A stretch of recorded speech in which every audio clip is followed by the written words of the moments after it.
This is the pre-show. Jill.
Zap.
Hello. What up, y'all? It's R9cast, the official Blind Dish of Commercial. Super dope show for ElectronBandit.com, representing the world, representing America, and stuff. I'm Stevie D. Gibson, aka SG, aka Electron Bandit, hence the .com. If you want to be part of the conversation, you go to my Discord. It's actually just go to my Twitch, twitch.tv/R9cast, and I'll put the link for Discord in there, cause that's why. And I'll do it now, cause I didn't do it before. Whatchamacallit? My brain. I'll put it there, and I'll put it there, and then we go kabam. I did it. Okay, yay. But yeah, how's everybody going? So, my brain is on fire. I'm so angry. Remember most of last year, 2020? I was like, I'm so angry. Then I was like, it's almost over, so I was like, okay, let me stop being angry. It's not healthy to be angry all the time. And then, something happened this week. I don't know what it was, but made me angry again. And as a Scorpio, I have a short fuse. Instinctually, I guess you could, or just naturally, right? But as I get aged, I'm like, I'm tired of feeling angry. Angry is not an emotion that I don't think anyone really wants to feel unless you're a psychopath and that turns you on. Then yeah, sure. But me, I just want to chill. I just want a nice, comfy hammock with a little cool breeze, 74 degrees, but the sun shining, so it keeps you warm, but the cool breeze keeps you cool. It's like an equilibrium, balance, yin and yang, just chilling on a hammock. Trees, maple, preferably, but trees blowing in the wind. You hear that? Maybe a tweety turdy twerp.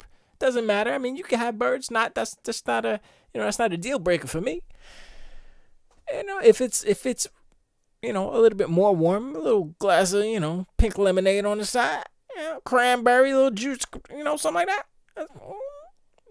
Just chilling with my dog, just chilling on the side, taking a little puppy nap. Come on, son. Simple things in life. Simple things. That's it. Don't need drama. Don't need drama for your mama. Don't need baby mama drama. Don't need none of that. The name of this show today is Shaking My Head, because that's what I've been doing for, 5 Sunday, Saturday, Friday, Thursday, Wednesday. Days now. And I wasn't going to do this.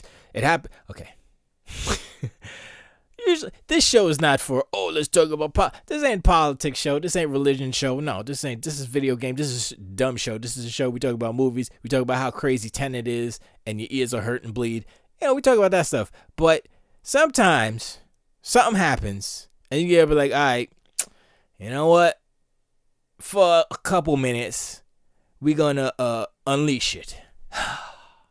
We're gonna exhale. I'm not waiting to exhale. I'm saying I'm exhaling now so that when I take the next breath, I'm ready to go. I have no idea what that meant. Anyway, so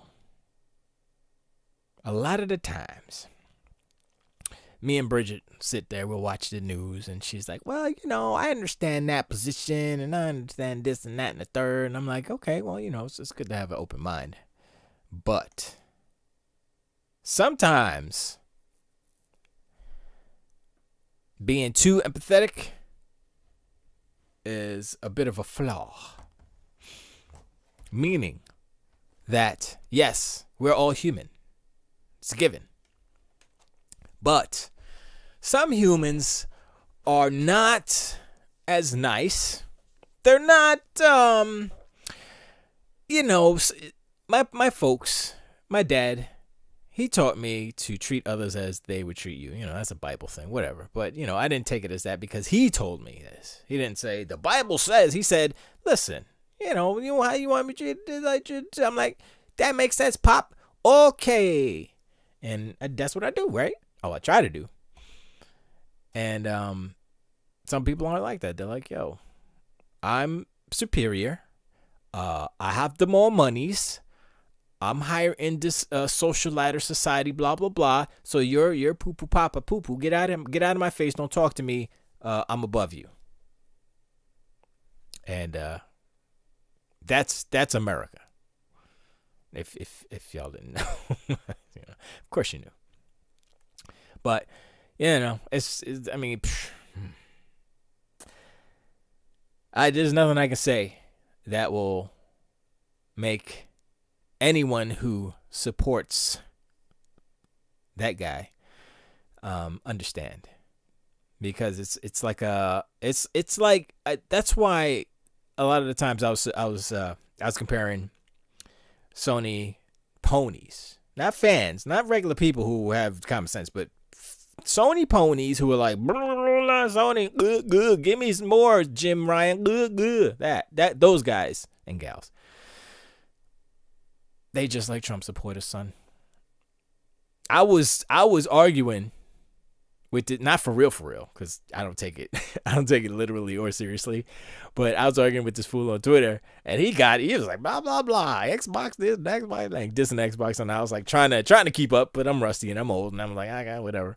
He's like, oh, I knew you would go for the power. Oh yeah, I knew you would talk about how much money Microsoft got, and I'm like, and there was no there was no real like kind of get into him, but I shifted the conversation and I said, all right, let's just get, let's stop the insults or whatever. I didn't say that, but paraphrase. And I was like, let's get back to, bull. And then I started talking like a regular person, not insulting and all that stuff. And then he was like, oh, and then he calmed down and now it's all good, right? I was like, oh, that was a pretty, yeah, because I just do it for fun. I don't do it for real. Because, if you do it for real and you get your feelings hurt and there's something wrong with you, don't do it. Just stay off of Twitter because that's not good for your health. That's all I'm saying. But this show is mainly for me. It's catharsis. But I also like to talk about the shenanigans of Sony. I also like to talk about, I'm kind of hyped. Kind of hyped for that Xbox, Series X. And all them studios is like, it's like a stack of studios just chilling like, what's up? You gonna, what's up? What's coming up? The what's it called? The medium? Yeah, medium. That's coming up. I was looking at the game. I was like, oh, it's kind of like one of them old school. Actually, it's kind of, if you think about it, it's kind of like the Resident Evil, I guess, minus the tank controls, but like, it's a static camera. So the cameras, it may move a little bit, but you're not in control of the camera. So I was like, oh, okay. And that's how they did the two simultaneous world things. So I was like, okay, that makes sense. It makes sense. Although it was an immediate turn off, but then I was like, okay, maybe it's not that bad. It's like, let me pull that up. Where's the thing at? Where is, it's over here.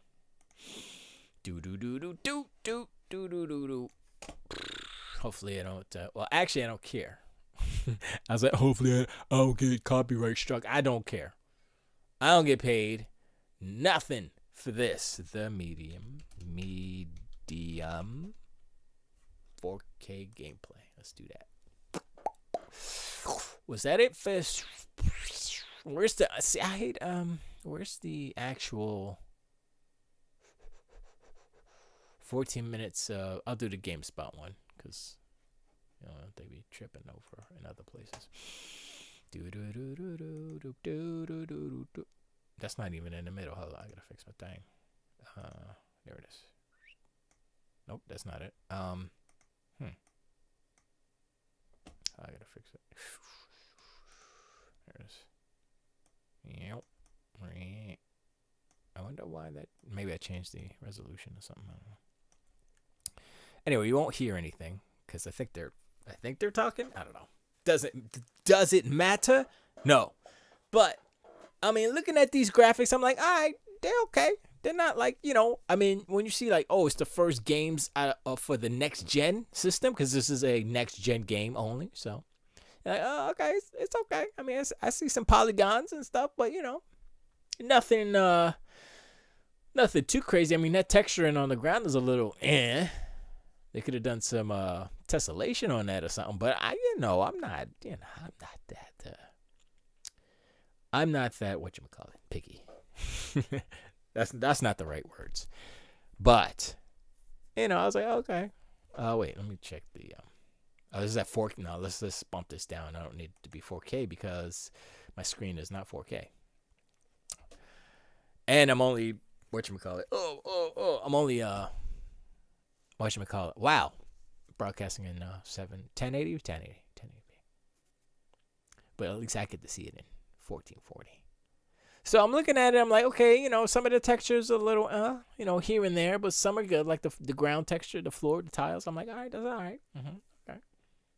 Architecture looks decent. I'm not sure about her face yet. She's okay there. Oh, I like that. Look at that. Look at them graphics. Look at that light. Look at the light source. Look at it. Oh, you know what it was? Her face is fine, but the facial like animation, that was the thing that got me. It was like a little bit lacking.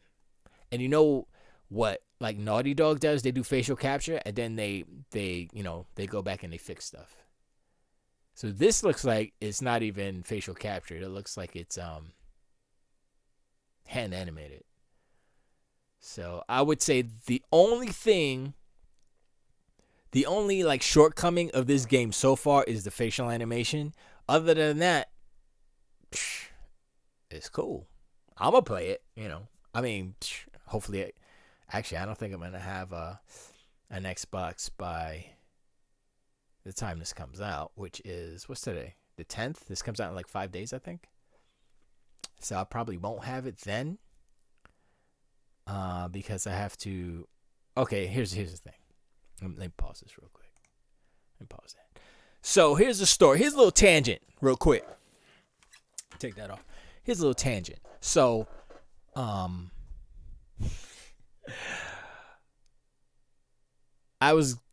bought a computer. I bought a pre-built computer from HP. Don't judge me yet. And I was like, man, it's got a kind of okay processor. It's got a Ryzen 7 3700X. I was like, oh, that's not bad. 8 core, 16 thread. Like, it's way faster than what I'm rocking right now. I mean, like a gigahertz faster plus. And then when you go turbo, it's like even faster than that. And so I was like, that's a real good jump. And yeah, because right now I'm at 4 cores. That's it. Not even multi-thread. My i5 6400 garbage, right? But it's working right now, so I'm grateful. But bumping up to Ryzen 7 3700X, I'm like, all right, yo, that's what I'm talking about, right? I was like, oh, it's a little pre-built thing. Maybe I could just grab that and use it a little bit, and then maybe throw the graphics card in there, maybe do for a little bit, then pull the card out, put it on the motherboard, right? Don't do this. Don't do what I did. It was a HP Ryzen 7 3700 with 256 gig NVMe. That was kind of cool too. It had a RX 550 in it or something, some garbage card in it. But I was like, oh, it had a dedicated graphics. I was like, that's pretty good right there. Don't do it. I couldn't do anything with it. I was like, you know what? It cost me. It was $569 or so. With tax, it came up to like $609. And I looked at it and I was like, I can't use this. I can't use this hot piece of garbage. Why did I waste the money? Right? Why? And I said, Bridget needs a computer. She always needs a computer. Every day she needs a new one. Not true. She's very good about using hot garbage for a long time. And I'm like, I keep saying, you need a better monitor. She's like, I like this monitor. She has like a 4x3 monitor that's dull as hell. I'm like, how can you see in that with that right there? I got a better monitor. It's sitting right there. It's an old HP 1080p monitor, 24-inch from Goodwill for how much was it? It was like $10. I was like, oh. I mean, if it works, it works. If it doesn't, then if it turns on, then at least I can have a light or something. That's what I was thinking. And it worked, so now I'm using it. Maybe I'll give her that one. And yeah, I think I'll give her that one. I'll switch out that one for the one she has. I think I'll do that. If I can find a stand for it, because I took the stand out. Anyway, so I did that. Don't do that. Now I have to save up my monies again and get all the components. I think I'm going to get, they had combos on Amazon. Actually had the best prices, which is weird. But they had a combo of, I don't know if it was a Ryzen 7, but it was a Ryzen CPU motherboard combo for like, how much was it? I think it was 5 something like that. 3, 4. Yeah, it was close to 5. It's like 4 something. But I was like, oh yeah, let me get that. And I put it on the side because I was like, oh man, then I gotta get RAM, and that was it. Then I could just use all the other stuff that I have basically. But the RAM is gonna be like, I saw some RAM for like $100 for 32 gigs, but it was just 3200. It's 3200, so I was like, maybe I want 3600. So now I'm gonna go a little bit stronger than what I was gonna do. Instead of Ryzen 7 3700, I'll probably still stick with Ryzen 7, but I'll probably go with the 58. Well, I don't know. I'll depend on the price though, because I'm like, look, it's all 8 cores. I mean, some are a little bit more efficient, less power draw and stuff, but I'm not concerned about saving energy. I mean, as far as performance, that's the main thing for me, because I'm looking at it, I'm like, if it's 0.1 or 2 megahertz faster, not gonna, or gigahertz, 1 gigahertz faster, 100 megahertz faster, and you're gonna charge me like $80 more? Nah, son, sorry, nope. You know, and then I look at the cache and all that stuff. Like, is that just better cache? I mean, a lot of people are like, oh, I could overclock, and I'm like, look, I'm not even interested in overclocking. Nothing. I want this. If it does a turbo, that's fine. Not interested in overclocking. And give me a decent graphics card, I'm good to go. Because I got to render these videos. I got to render these blenders. You know? So, we'll see. Anyway, so yeah, I gave it to her. And so now she has a better computer to do things on. And she's happy. So that's what it says. That's what the moral of the story is: happiness. But yeah, so this game, I saw this and this was kind of cool. And now it's kind of cool because it's the same kind of animation and stuff, but the cameras are just a little bit different. So it's like two different cutscenes happening at the same time. It's so cool. And then this character, I was looking at it, I was like, oh damn, that's kind of cool too. So I don't know. I'm like intrigued. I'm like, okay, what's this game really about? What's going on? I like her white hair in the other realm, but basically it's kind of a puzzle game because in the darker realm on the bottom here, not up there, but down here, like the world is destroyed and destructed and stuff. So it's more of a puzzle game. Aloha Legend. Hope everything's good with you down there in Hawaii. And good stuff. And hello to you and your fam. Yay. And what's up with Kilauea, right? Isn't it Kilauea that's like erupting like crazy, like the thing? I was like, yo, man, what? I mean, it's always erupting because, you know, Hawaii's a hot spot. But anyway, that just reminded me because I was on YouTube or something. And I saw like they were talking about the eruption. I was like, oh. And it's like, oh, the lava lake is rising and blah, blah, blah, blah, blah. I was like, oh, okay. Legend says, killer whales and most active volcano in the world. It has never stopped erupting. Yeah. But I heard it was like ramping up a little bit the past couple of, the lava lake rose or something. I was like, oh, okay. That's kind of cool, but, you know, just hopefully nobody gets hurt. That's all. No crazy caldera stuff or nothing. But that's not a caldera. You know what I mean. But this game, back to this game, the medium, it is more of a puzzle game because it's like the world will be destroyed in that dream, the white hair version. So the world is destroyed. So the girl, you'll see it in a few minutes. She goes, oh, follow me, and she runs up the stairs, right? But in the real world, there are no stairs, so she can't follow her up the stairs. So she has to find another way to wherever the girl goes, right behind her. She's gonna run up those stairs, and she's like, I can't follow you, because the protagonist's reality, like as far as, you know, her physical body, if she wants the other side to go, you know, she has to be cognizant of that, you know, like if there's a bridge in one version and there's no bridge in the other one, if she runs off the bridge and it's not there in the real world, she'll die basically. So, and she can do outer body experiences for like a little moment, limited time. So she can go boom and then like be out of her body while her body's in one spot in both versions, or and then she does a out of body experience. So like right here, she's like, wait, I can't go that way. Right. So now she has to find another way up to the second floor. So it's kind of interesting in that aspect. That's all I know so far about that game. But, you know, that's a next-gen exclusive type of game right there. Like I said, facial animations kind of weak in the well, actually, you know what? Yeah, they are kind of weak. I ain't gonna lie. They are kind of weak. Because I was trying to think, like, in that cutscene, it wasn't so bad, but nah, it was... It's a little... I mean, I guess for this studio, the studio has done pretty good work, and did they do Layers of Fear, or did they do Plague's Tale? Wasn't it Plague's Tale? I can't remember.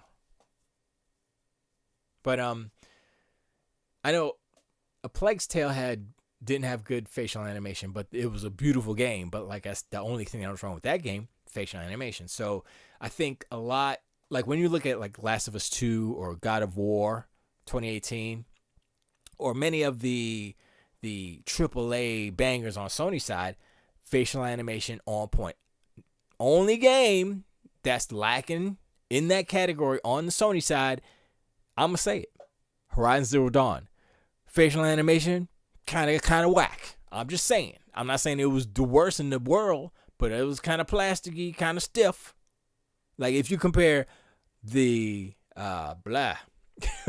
if you compare the Last of Us, if you compare Horizon Zero Dawn's facial animation to The Last of Us facial animation, no comparison. So that's what I'm saying. So see, that's where she's in an outer body experience right now, and she's kind of like disappearing. She's like evaporating away, basically. So you only have a limited time in that form, and you have to return back to your body. Or I guess you would go. You can go back, boom, and then she's back. So that's a kind of a cool mechanic that I never even really thought of. Like, oh yeah, outer body experience, and then you can do that, and then do a little puzzle stuff here, and then I was like, oh, okay, I might be down for something like this. I mean, I guess it's a quote unquote horror game, but it's more of I think they compared it to more of a Silent Hill, but I was like, I don't know. I mean, we haven't seen any like combat or anything, if there is any, so we don't know. Legend says you're tripping so hard. That is not true. Yes, it is. Go back and look at freaking Horizon Zero Dawn versus The Last of Us 2. And tell me which facial animation's better. Come on, Legend. Look, I'm trying to be for real right now. I'm not talking about Xbox versus Sony. I'm talking about Sony versus Sony. Who has the best facial animation? Naughty Dog. And Santa Monica. And it's kind of hard to... Santa Monica... That's a tough comparison. Santa Monica versus Naughty Dog. Who has the best facial animation?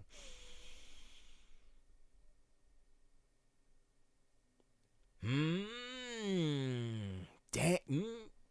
mean, that's like real people versus like monsters and stuff. I'm gonna give it to Santa Monica. I'm gonna say Santa Monica. I'm gonna say God of War has better. I just thought about the little kid, the boy. But that snake though, that big river surfing, the lake surf, whatever that one's called, the big snake guy, that was pretty good. Even though it was a monster, but still. Legend says Last of Us 2 has great facial animation. Yeah, that's what I'm saying. I was saying they're the best. And I think, yeah, they're the best. They're the best. Because you see, like, when they do the cut scenes and they're kind of like, little nuances. And it's like, she's looking or she gives a look, which, evokes an emotion and it gives you information. As opposed to God of War, she's like, I killed, blah, blah, And then Atreus, or whatever his name is, like, where'd you go, man? You left me out here for like 29 hours fighting these fools. What's wrong with you? You're a bad father. And he was like, what? Kratos was like, boy? So, yeah, you know what? Naughty Dog. Last of Us Part 2 takes it. Winner of Best Facial Animation. Last of Us Part 2. Yeah. Legend says Zero Dawn has great facial animations too, but you have to take into perspective one game was made years before the... Nah. It's not how that works, Legend. Come on. It's not about when the game was made. Technology. It's about technology, right? So the technology used to make Last of Us Part 2 versus the technology used to make the Horizon Zero Dawn. Same, maybe a year or two away from each other, but still same. The same assets, the same technology, the same power or compute power is there. It's about the animation skills of the animators. Like, I don't know how they did it. I mean, I would assume that they use facial capture for for Horizon Zero Dawn. That only makes sense because they use real people for the most part. Because Ashley Birch does not look like Aloy. That's for sure. But Lance, well, that's not his name. The black dude, I forgot his name. But that's him. So like just use his face, So Yeah, nah, no. They got better animated. It's like comparing like Pixar to, um, what's a bad CG animation studio? Like, I was gonna say Sony. Sony's okay. Sony Animation Pictures, they're okay, but Pixar's better by a lot. I'm sorry.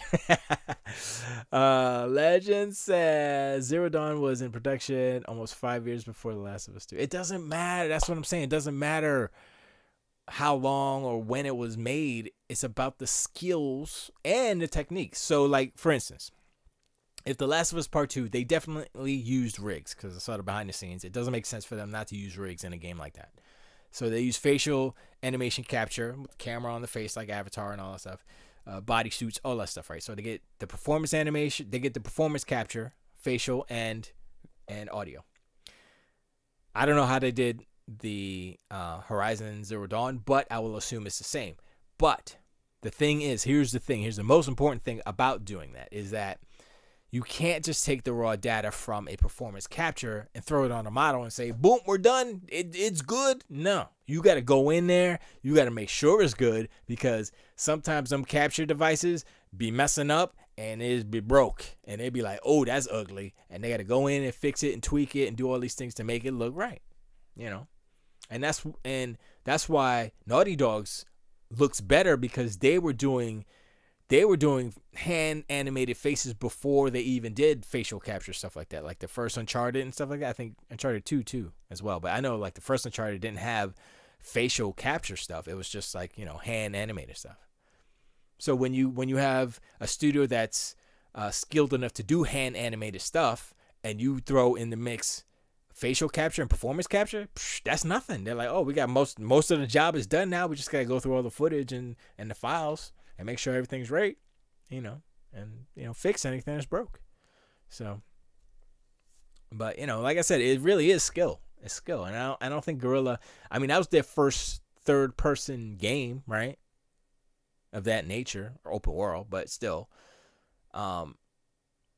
they had to do facial animation and stuff too for Killzone, but not as much because it's a first-person game. Nah, I don't know if that's true either.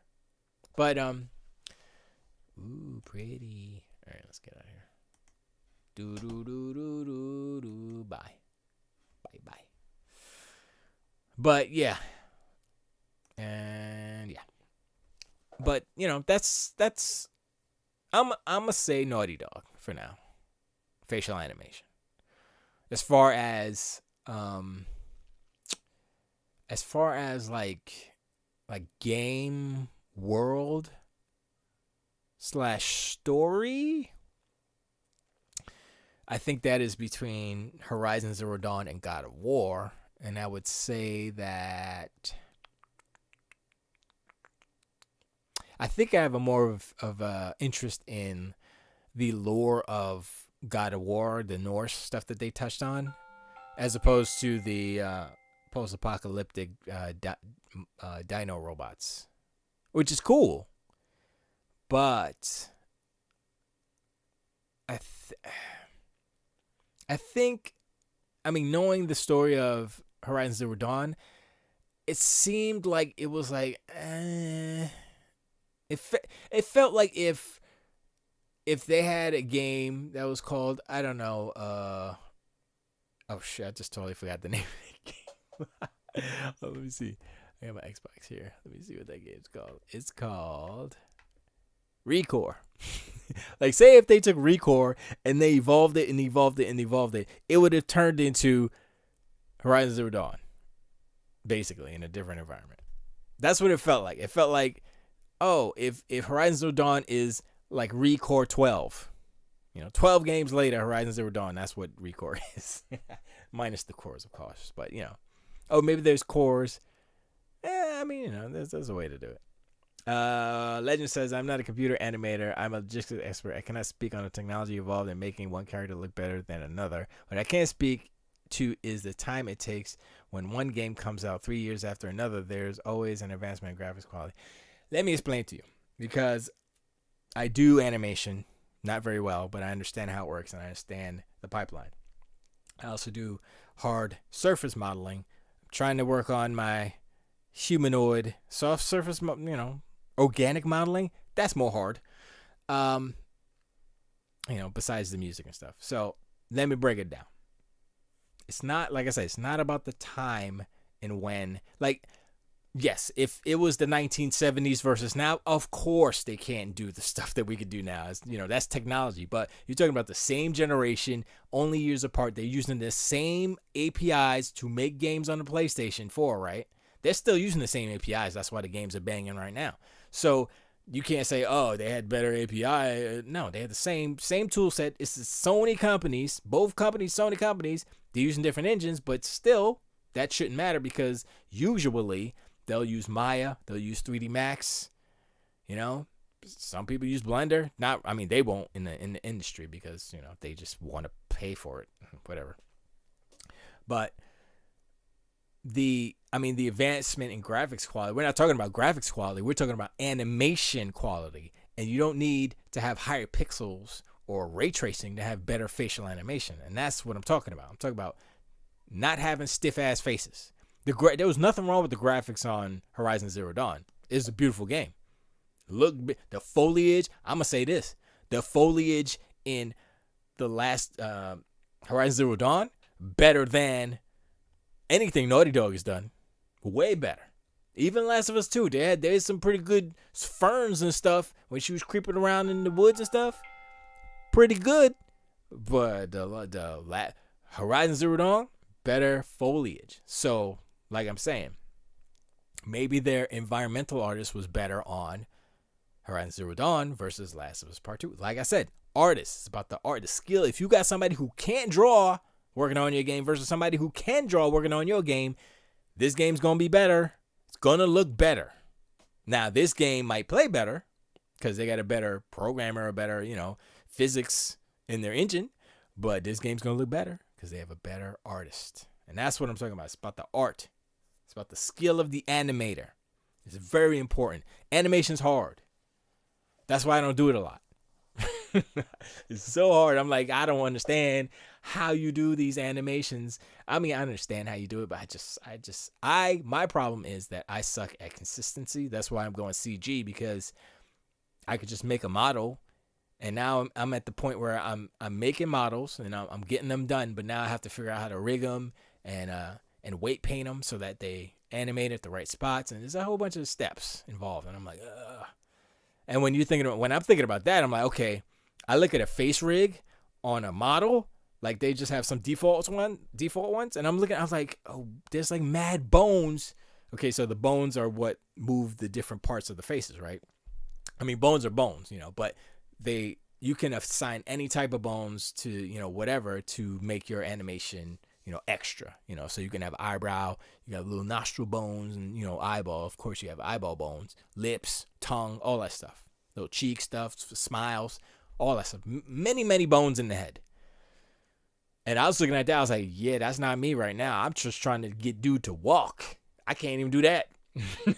I move the leg, and then half the leg is still down there. I'm like, uh-oh, that's broken. You know what I'm saying? So, like, it's not, yeah, it's hard. It's very hard. Okay, Gino, how are you? Hopefully everything's good with you, man. You know how to make 3D models for 3D printers? I'm trying to think.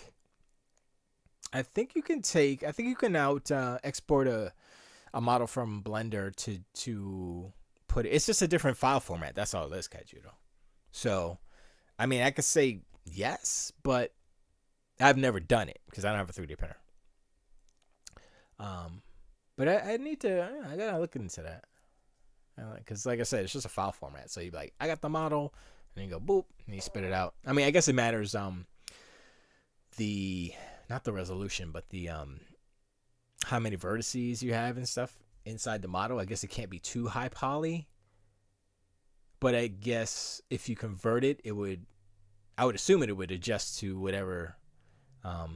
Like when you do it at I don't understand. I don't know enough about 3D printing to understand like how the resolution or the vertice count affects the actual model, and how the model kind of like, I think of like like the models like as resolution because it draws it in layers basically. So you can think as one layer as a pixel, and so I don't know how that kind of relates to each side. So I gotta look into that. That's a good question. Kaiju says you can get a 3D printer now for like 200. Yeah, I saw those. They're relatively small, but they're kind of cool. So I'm not ready. I'm not even close to ready for anything like that. That's extra credit. I still have a freaking snow speeder down there on the floor. I haven't even put together yet. But I want to.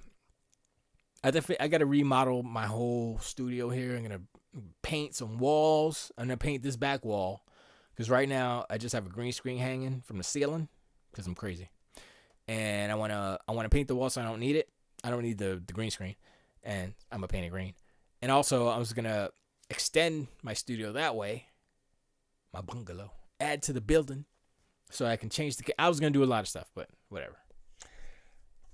But anyway. The facial animation I think is one of the things that makes these games like feel triple A, quadruple A, whatever you want to call it. You know what I mean? Like if you look at Sony's games, you look at that's the one thing, you look at the graphics, you look at the whatever. But facial animation, that's what it is. But when you look at the in-game models, right, and in-game like actual like your model doing stuff, it's like not that good, right? Like it's lower polygon count, like less shadows, all those cutscenes are fooling y'all. Those are cutscenes. Gotta realize, and that's the thing about a game like The Last of Us Part 2. It's like super heavy story driven, right? But if they didn't have any like cutscenes like that, like pre-rendered cutscenes or in-engine cutscenes that utilize everything so that nothing else can run basically, and they use like actual like in-game model, like the model that you play with, and the cut it wouldn't look as good. Well, that's one of the tricks they do in games is like they switch it, boop, put the good stuff in, like, oh, that's so pretty, and then you switch it to the real character that you use in the game. It's like, oh, that's not the same, that's not as good. Kaiju says, I think it's a good investment to make minis for tabletop. Oh yeah. If you, tabletop games, if you definitely, that's definitely a good idea. Kaiju says cutscenes annoy the hell out of me, especially when the game trailer only uses cutscenes. Yeah, it's true. That's why I appreciate like Half-Life. Well, more like Half-Life 2 because I didn't play the first one, but Half-Life 2 and then all the episodes because it was all from the view of, the protagonist, Morgan Freeman. And, and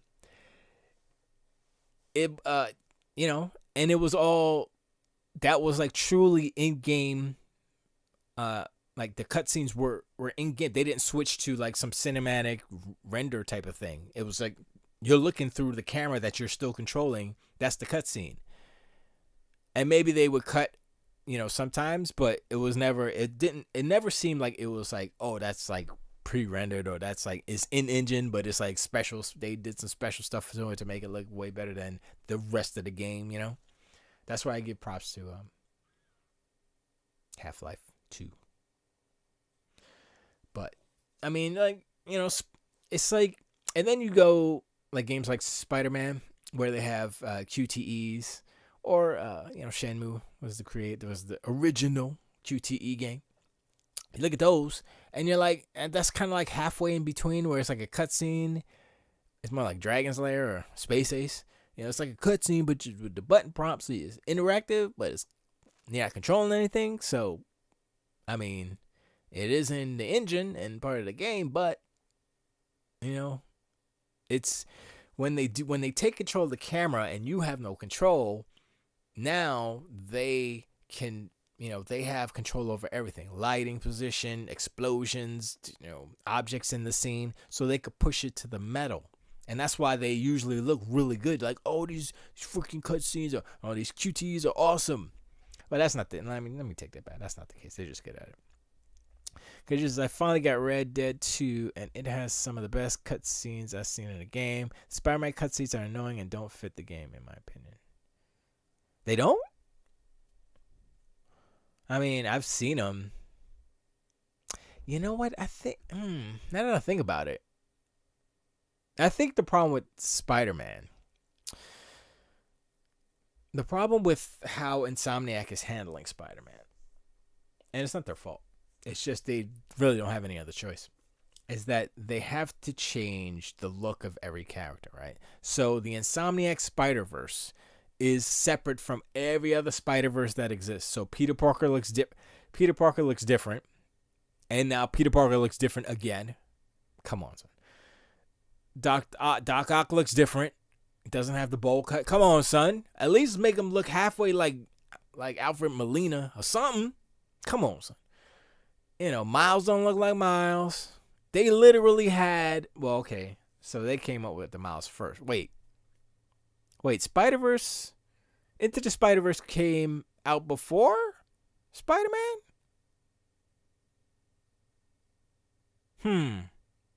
They might have been making them at the same time. So they could have got together and be like, yo, what your Miles look like? Well, what your Miles look like? But that's one problem I'm going to say with Sony. They don't talk to each other. You know what I'm saying? Sony Pictures are over here drawing stuff, making stuff fly, and Insomniac's over here, well, we got to do our own thing. I'm like, what? Y'all have the license. Why don't y'all synergy? It's literally a Marvel. I mean, you could talk to Disney and be like, yo, how do y'all do it? Well, it's like, what do you mean? We just put them here and we put them there. I mean, why couldn't, here's my question. Why couldn't Sony Interactive Entertainment and freaking Insomniac make Miles look like the animated version of Miles or close to the animated version, use the same voice actor and all that stuff, right? But have a different story type of thing, right? Why not? Just be like, yo, Disney, this is what we want to do. Is that cool? Is that story cool? You know, can it exist, or is it just separate? Or let's work this out. But they don't talk. They're not gonna talk to Disney. They just got the deal. They're like, can we use it? Like, yes. Here, give us money. And I'm like, and then Sony's not talking to Sony. I'm like, why? Yo, talk to each other. Make it better.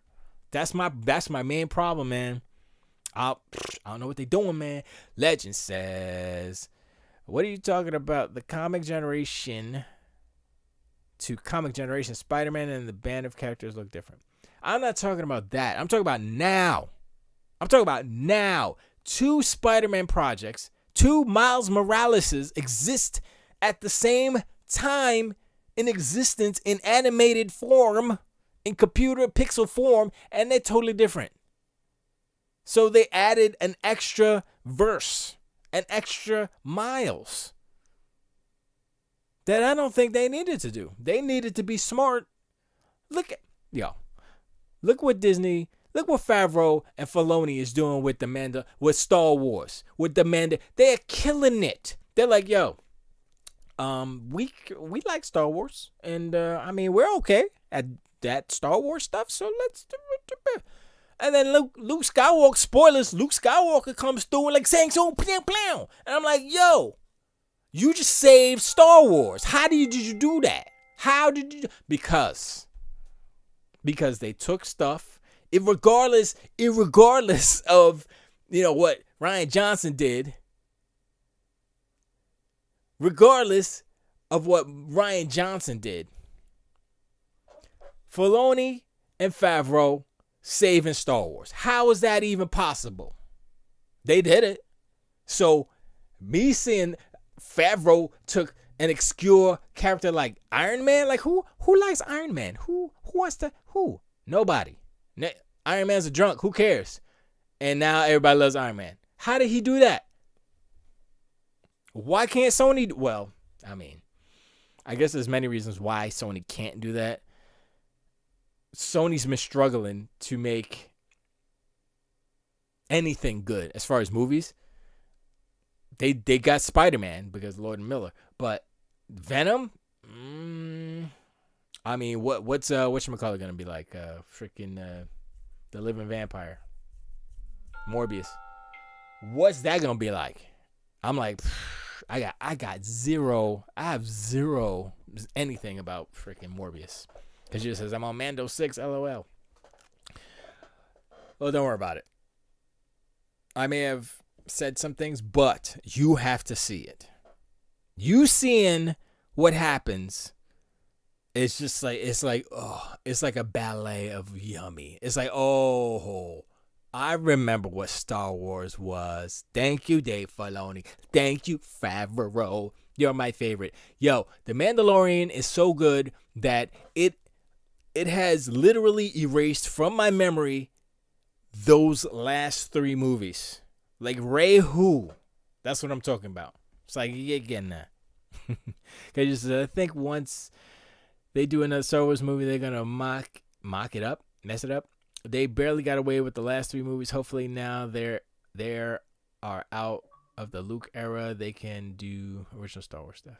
Well, they're gonna do Rogue Squadron, which is Patty Jenkins is directing it.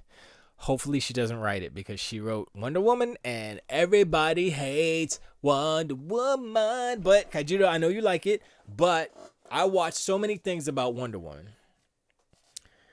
And if you go into it like, oh, this is a dumb old popcorn movie, yeah, sure, it's great. But if you go into it like, yo, serious character, let's make this dope, let's go. Patty Jenkins is a good director. I don't know if she's the best writer. It just says the last 3 movies were a bit too updated looking. Kind of took me out of Star Wars at times because of their shot choices. They should have done slide effects like the other 6 movies or Mando does. I don't think it's that. I think what it is like Mando. What is the budget per episode? Is it like 10 million or something? I mean, it's not a huge budget. Well, if you multiply it, then that's like a $100 million. What was it? 8 episodes? So it's like $80 million an episode or something like that. Kaiju says, because to me, Star Wars is supposed to be still shots taken from timeline. You look at memories from a droid. In my opinion, you're looking at memories from a droid. In my opinion, Legend says, I went into Wonder Woman think it was gonna be just a little fun popcorn movie. No expectations. I just wanted to have fun and watch a movie, something I haven't done for a very, very long time. Wonder Woman failed to meet that bar. Yeah. Kay just says, dude, the X-Wing shows of the cam following the ship down is not a true Star Wars shot. Star Wars is a bunch of still shots. I mean, you're kind of reducing it a little bit, Kaijudo, because like, shot. Yeah, I got you. But I agree with you. Like the Mandalorian uses real not all the time. Not all the models are real, but like the Razor Crest was a real model, and what's his name? Moff freaking Giancarlo Esposito's character, whatever his name is. His ship is real. He doesn't have a Star Destroyer. It's like it's a Imperial cruiser or something. It's like it's kind of like a Star Destroyer, but it's not a Star Destroyer. And those 2 ships are real. Everything else, I don't think is real. Some of the Razor Crest stuff isn't real because it's like impossible to shoot because of it's interacting with the environment and stuff. So that's yeah. So I mean, it's really about how they shoot it, like those regular space shots and stuff. Yeah, you can use the camera, the motion. Is it motion cam? I think it's I forgot what the system is called that they use, but the dude built it who worked on the actual sequel trilogy, the prequels. He built the actual system in his garage, son. I was like, what? Wait, what? He's like, yeah, I went in there, but I was machining all the parts, and then we got the actual system. They had the I think they got their hands on the actual motion, the camera motion system, which is it's a giant like computer thing. Sorry, and I was like, okay, well you built the rig and stuff. Well, you couldn't build it, and then it's like, nah, it's a little bit too complicated. So they just bought the system to run all the stuff that you built. And I was like, okay, that's pretty cool. So they had like a garage or like a warehouse, and they're shooting all this stuff. And I'm looking at it, I'm like, dude, I mean, I could probably set up something like that. I know that I could set up a ghettoized version of what he did, except it wouldn't be all computer, slow motion, because all the camera movements are put into the computer, so it goes like super slow, and then they speed it up, and so that's how you get like the motion blur and all that. Well, you get the motion blur because of the focal length, I believe, because the closer it is to the camera. Anyway, yes, The Mandalorian's dope. You need to finish that show. Okay, just binge it. Just watch it all. And you will be like, yes, so good.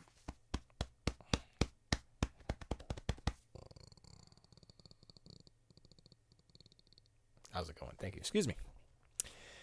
But anyway, thinking about I mean, I was looking at the internet, and they nobody likes Wonder Woman. Red Letter Media, they do not like. It was like they took an hour to say how much they didn't like Wonder Woman. I mean, they go through the whole movie, but still, I was like, dang, son. The drunkard, the critical drinker, that dude, the Australian dude who sounds drunk. He's not drunk, but he sounds drunk. But I like it because his voice is cool, and he's a really good writer, actually. Critical Drinker, I think, is his handle. And so, nobody likes it. And they say there's some good parts and there's some promise, but they mess it up. Like, oh, they could have done this with this, and but they mess it up. Or they had the part where the guy, but they failed to realize, I was like, yeah, I mean, I get it. It's kind of messed up, but whatever. We're not going to do this again. Legend says, I'm out on Star Wars. I can't watch that anymore. What? Wait. Legend, did you watch The Mandalorian? That's the question. Did you watch The Mandalorian? That's the question. Because if you haven't watched The Mandalorian and you watch just like the last movies, I would agree with you. But I watched The Mandalorian. I've seen the first 4 episodes and I'm still out on Star Wars. I've grown out of it. No, you gotta keep watching it. It gets good. It's a little, I think the second season is actually way better than the first season. I'm telling you, like, if the way that I think about The Mandalorian versus the movies, especially the last 3, The Mandalorian feels more like Rogue One than it does. The Mandalorian feels like Rogue One, Empire Strikes Back, plus, maybe Return of the Jedi. Let's throw that one in there. I guess those are my 3 favorite. That's what The Mandalorian feels like. It's like, oh, that's what, And then you get the whole relationship between Mando and the kid. And it's like, and there's actual acting in it. It's like, oh, snap. Oh, snap. Oh, snap. Mando got feelies. I was like, yeah, this is pretty good. All right. And then there's an actual post credit scene. And I was like, oh, okay, all right, now y'all, okay, hold up, y'all didn't even have to do this, but I get what y'all doing. But I was like, just blew my mind again. I was like, you know what? Yeah, okay, y'all got me. I was like, yo, you gave me Mando, you gonna give me this next year? I think it's December. And then Obi-Wan's supposed to be coming. I'm like, shoot, if y'all did this goodness with some Mandalorian that we don't even know, come on, imagine you and McGregor coming back as Obi-Wan, just like, yo, you didn't see me. It's like, I didn't see you. It's like, I spit it, being all funny and stuff. Come on, son. He's all hermit-like. I think that Obi-Wan show might be pretty good. If it's Filoni and Favreau, though. Filoni and Favreau and their whole crew, like Bryce Dallas Howard, and the other dude, and what's his name from Ant-Man? He directed the last episode. Robert Rodriguez directed the episode. I was like, psh. Even the Robert Rodriguez episode. I mean, he makes good movies. I mean, it makes them Spy Kids. We just watched a movie, something you can be a hero or something on Netflix. Robert Rodriguez has got Pascal's in it too, Pedro Pascal. I was like, Bridget loved it. She's like, that's my kind of movie. I like that. It's all colorful. It was goofy. It was dumb. Definitely a kids movie. You know, it's definitely Spy Kids 29 or whatever it is, because literally Shark Boy and Lava Girl, they're in it. The characters are in it. Well, the Lava Girl's in it. The same actor, but your boy, what's his name? Taylor Lautner, whatever his name. He was like, nah, I'm too busy. So somebody else did it with he just had a mask on all the time. Anyway, even Robert Rodriguez, even I mean, yes, he did Machete and you know, all those movies, Salma Hayek and all that stuff. They're good. They're not bad. His episode, I was like, okay, you could tell it's super low budget because they just went to the California desert and shot some stuff on some rocks, but it was still pretty good. I was like, you know what? With this character, what you did, yeah, okay.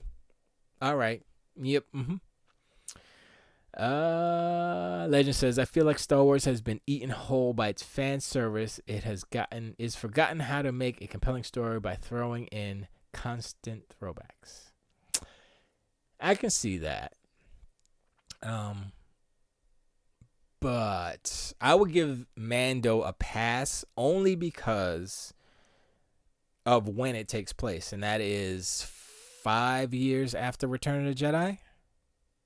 So it's not like they're forcing Billy D. Williams, the 92-year-old Billy D. Williams, to come out in the desert and be like, hey there, you guys are young.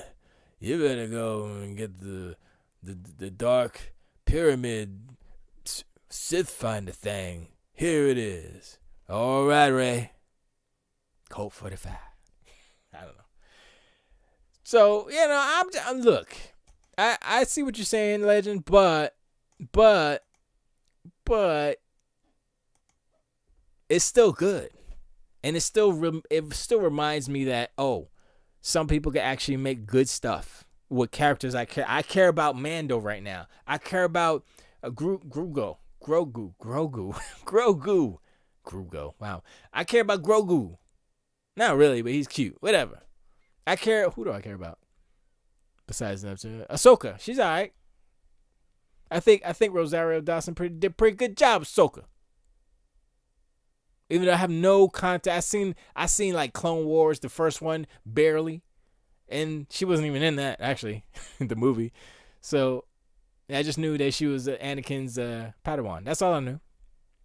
So Kajuda says, I agree that Force Awakens feels like a student Star Wars movie.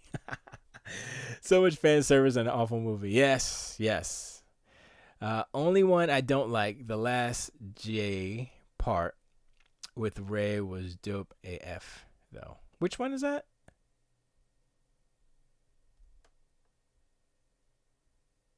Ahsoka was good. I don't know which one. The last Jedi part, the last G part with Rey was dope. I'm trying to remember. Last Jedi. She went to whatchamacallit. And then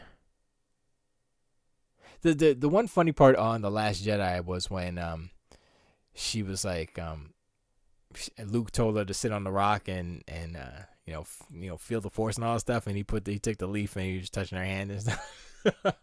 That was funny. That was like, you know what? This is the best part of the movie right here, when he made that joke and smacked her hand. I was like, okay, that's pretty good. But everything else was like, yeah. Legend says, I did like Solo though, but that's the only one out of the new batch that I'm interested in. Solo was good. Like I said, I totally forgot to put Solo in the Rogue One, Empire Strikes Back, Return of the Jedi. Solo's in there too. Although I think they did the same thing that you're saying, is like they're trying to kind of fill in the blanks a little bit too much. But I like the kind of motivation behind, like, they had I totally forgot the droid's name, but the droid that they actually put into Millennium Falcon. So now you know why CP3O says in The Empire Strikes Back, your ship has a very funny way of communicating.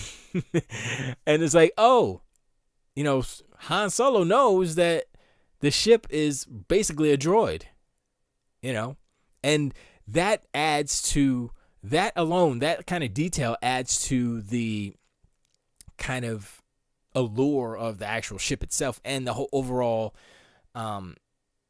Star Wars universe in a way, because the ship is so iconic, but now it added some extra status because, you find out who that personality is now. So you can imagine in your mind, that ship got attitude because, the droid had attitude. So it's kind of dope. What are you saying, Bridget? Really like her character. I don't know who she's talking about.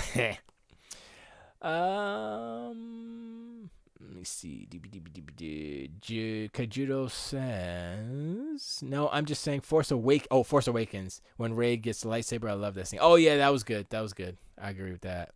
Kaiju also says Rogue is dope. Solo is a little messy but fun. Just had bad pacing. Yeah. I like Star Trek Discovery better.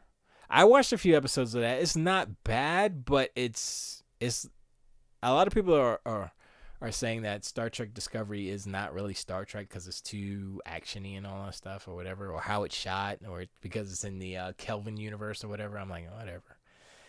I think that's Star Trek purist versus, the next generation guys people versus the Abrams versus Star Wars stuff. Rosario Dawson is what Bridge is talking about. Oh, okay. Yeah, she's good. She's good in everything she does, so whatever.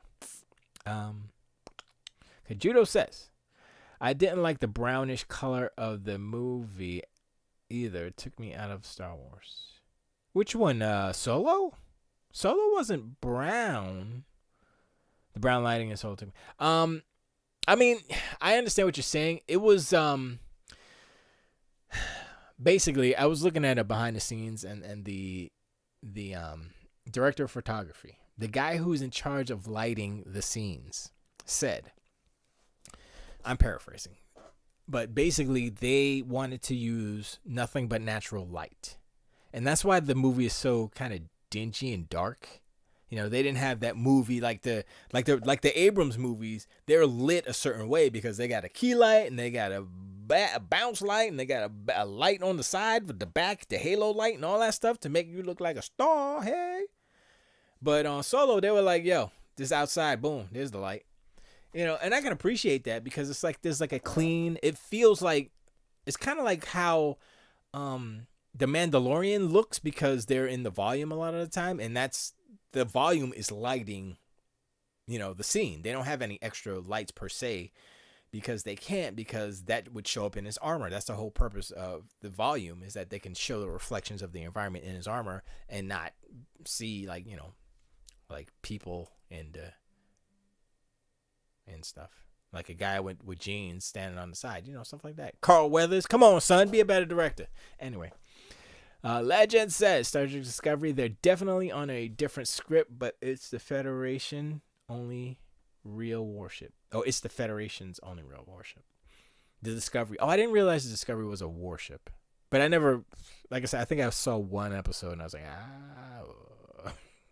And also it was on CBS All Access and I was like, yeah, I'm not paying for that. Sorry. But I did like it's an alternate. It is, so Discovery does exist in the Kelvin universe, I believe. And Picard, I'm thinking about Picard, my bad. I'm thinking about Picard. Well, I'm talking about Discovery, what I was saying before, but right now I'm thinking about Picard. And that's the one that people really don't like. I think they actually canceled that show. And that was where the, what was it? The androids or something, or all the synthetics attacked the Mars base or something, and Picard was like, I don't remember. It was weird.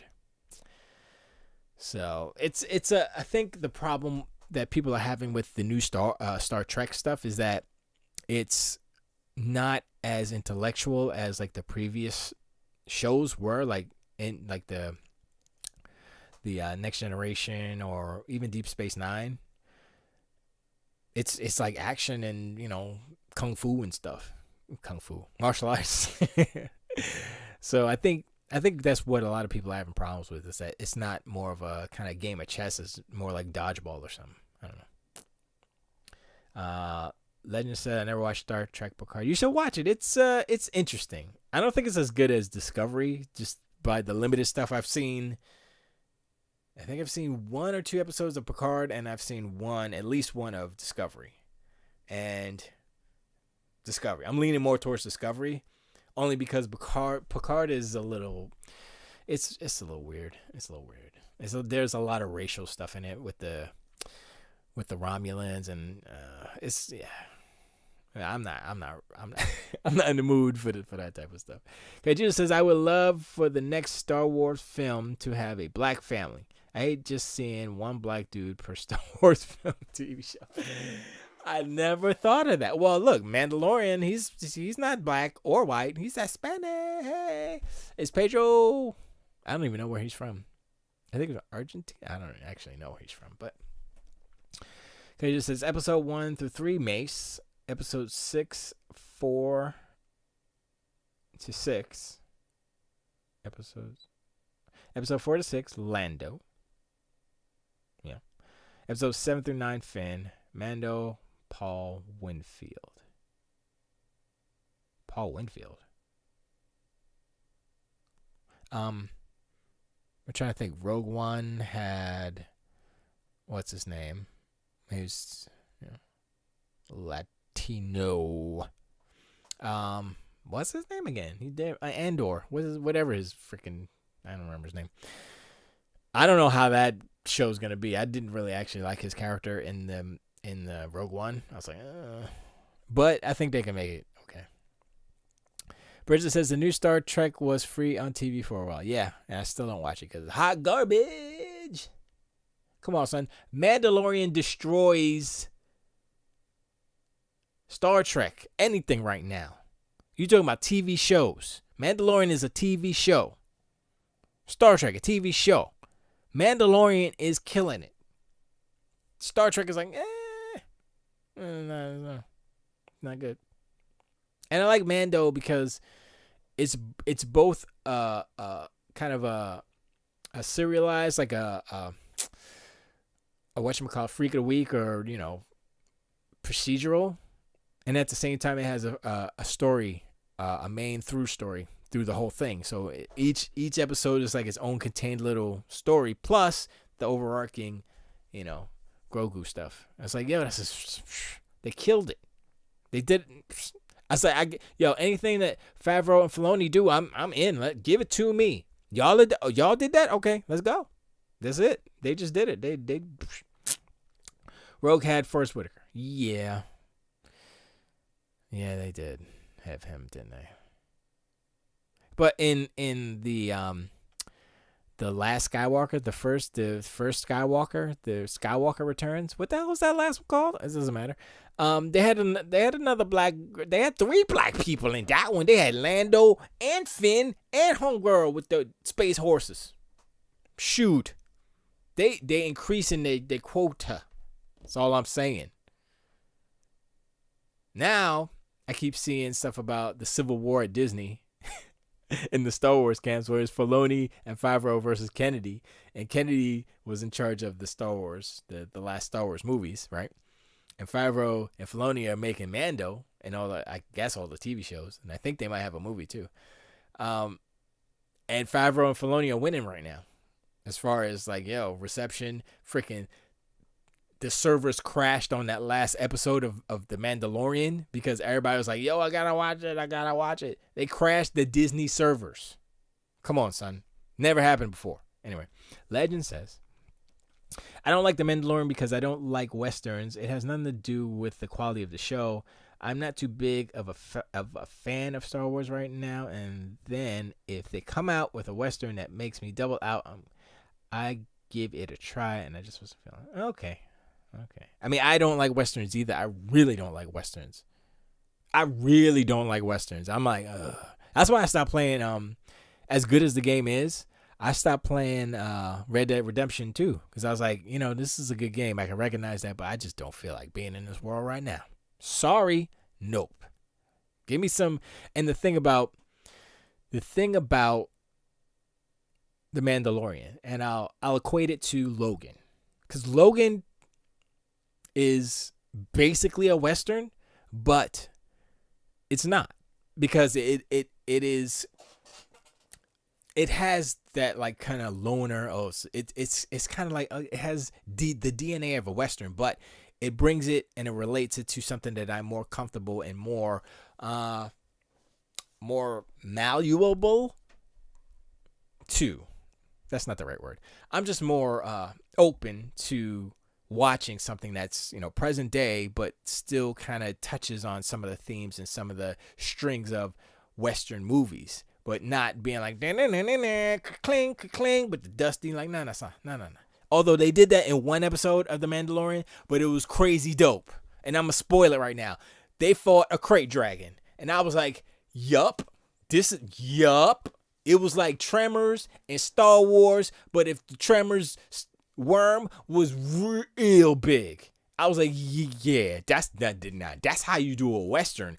That's how you do a Western right there. If all Westerns were like this episode of The Mandalorian, I would like Westerns. That's what I'm telling you. So I'm with you, Legend. I don't like Westerns, but I think it's because I just don't like the way that they're made. I'm not saying they're made bad. I just don't like it. And a lot of them are old. Like a lot of the new Westerns, like the later Clint Eastwood, even what's his name? Wow. Kevin Costner did away. I forgot what it's called. There's a lot of Westerns. The newer ones are okay, The older ones, nah. But like you could think of Old Country, No Country for Old Men, right? That's a Western technically, right? But it's different because how they pace, how they sing, how they're acted, the actors and stuff. I mean, I guess in location and characters, it's a Western because it's like in a Western type of setting, but it's a little bit more because of how it approaches the story, and it's like, oh, the good guy doesn't win or the good guy doesn't die at the end. It's just like, yup, this is how it is. Dang, that's messed up. Yeah, it's messed up. That's life. The end. I was like, I saw the end of that. I was like, oh, that's how it ends? Okay. What? Huh? I was like, it didn't go in my head, but it was like, okay. I like that because it wasn't like the same old riding into the sunset, clickety clackety. Like, nah, son. Nah. Legend says, I think it's the undertones of racism and downtrodden people and slavery that definitely makes me out on Westerns. I know The Mandalorian has none of that, but the feel still turns me off. But the feelings. Yeah, no, definitely. But I mean, that's the thing. Like, The Mandalorian is more about. Okay, The Mandalorian, if I were to break it down, people say, oh, it's a Western, blah, blah, blah. But then there's a episode that turns it into a samurai flick. So that's what I'm saying. It's like, oh, yeah, people say it's a Western. People say, okay, yeah, samurai flick. This episode is straight up samurai. Straight up. I was like, yo, this is literally, they put the scenery and everything. I was like, yo, she got a robe on like a samurai. She got a staff. I was like, yo, they went hard into samurai times. I was like, okay, you know what? Yep. I beg to differ on that. Samurai flicks or Westerns. I mean, maybe you're thinking about a certain time, like the old stuff. But yeah, I agree. There's definitely like a correlation or a connection between those. But I'm trying to think, because I don't like samurai flicks either. In that, like, Western samurai, I don't watch either of them. No, I'm good. But there's a certain thing as far as what like these newer movies take aesthetically from those movies. Or those, just the aesthetics, and what they did with The Mandalorian. I was like, you know what? That works. That works right there. And how they did it. It was the Ahsoka episode. How they did it. How they introduced her. how, because she's a Jedi. I mean, technically not anymore, but she got the skills, right? Yo, she was like a ninja Jedi. I was like, all right, you know what? Yeah, I like this. And then, sometimes they have the standoff, like, oh, at high noon. It's kind of like that. But I was like, okay, I see what they're doing. They flipped it a little bit on that. It's a lot. It's a lot. It's a lot of good stuff. But going back to what I was going to say is that the main thing about this show is really about a father and a son. That's what The Mandalorian really is. The first 2 seasons is really about a dude who becomes a father, not willingly, not like, oh, I'm gonna adopt this kid. He's like, nah, I got a job. I said I need to do this. Need to find a Jedi for this little green dude. And then, they get, he starts to care for him or whatever. Boom. And it changes Mando. And Grogu is just Grogu. He's just a little guy. He likes to eat a lot. He's really hungry. He's a really hungry little Yoden. I don't know what his race is. I don't think they've ever said what his race is, but it's not all Y's, obviously. So maybe they go through the alphabet. So Y, Z, maybe they skipped around to, I don't know. Grogu, anyway. I'm just saying. Give it, I would say, try to watch them. The first episodes are slow. And like I said, the second season definitely better than the first season. Like as far as like each episode has more in it, more effects. It just, they feel bigger. They said they were going bigger. They went bigger on the second season. So honestly, I'm trying to think. At the end of the first episode. Yeah, I would say just if you want to just skip the first season. Wait, what was the last episode of the first season? I'm trying to think. And then the robot. I think the robot sacrificed himself or something. Yeah, I would say you could probably skip the rest of the first season, but I would say you probably should watch the first season because like Carl Weathers' character is in the second season and Gina Carano is in there too. So it just makes more sense. So it's better if you watch it. But second season is definitely better. So I'm no cap, definitely better. If I were to go back and watch any of The Mandalorian, I would definitely not watch the first season again. I would definitely watch the second season, probably the last episode first, then go back to 1, and yeah, for real. Legend says The Mandalorian is a space lone wolf and cub story, which is a samurai flick and a western. Sure, but you got and there's a cool thing about which one was it? It was Was it the second? There's a 2-parter with the frog lady. I think it's a 2-parter. Kind of, sort of. They're all kind of connected. But they get trapped in an ice cave, and then they have the monster spiders. And that was the original monster that Ralph McQuarrie, I think I just say his name, designed for, I think it was for Empire? Might have been for Empire. Or it might have been for, I actually don't remember which movie it was for. I think it was for the first, and they just whatever. But it was one of his designs. They took it exactly what it looked like, and they put it in the movie. It was CG, of course, and I was like, oh, I didn't realize that. I saw that afterwards. I was like, yo, they took it exactly how he drew it from the 70s, whenever he drew that, and it actually looks pretty good. I was like, oh, okay. Oh, so I was like, okay. But yeah, I mean, you could reduce it down to it's a lone wolf and cub, blah, blah, blah. And that's like the overall arcing storyline, yes. But, the acting is what makes it better than those movies, right? Or better than movies that I've barely seen. And it's Star Wars. And I love the Razor Crest. And other things happen in there, which is cool. And I was like, what? Okay, I'm going to spoil it real quick. When Boba Fett shows up, I said, what? Why did they do that? And then he showed up, and I was like, oh, okay. Y'all got me now. I wasn't even caring about Boba Fett real quick. I was like, man, who cares about, we know he's alive, but who cares about, and then he was like, I was like, Oh, okay, okay. And I never liked Slave 1. And then I saw Slave 1. I was like, you know what? Slave 1 ain't bad. You know what?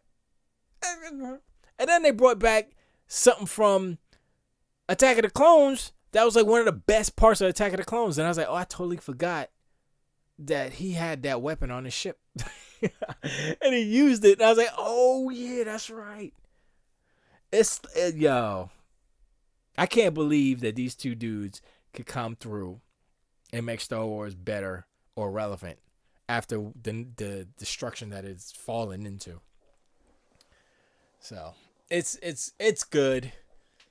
I mean, and it's the funny thing is like I'm with you, Legend. I don't even you say, oh, it's a Western. I'm like, I was very hesitant to watch Mulan because I was like, I don't want to watch a freaking movie with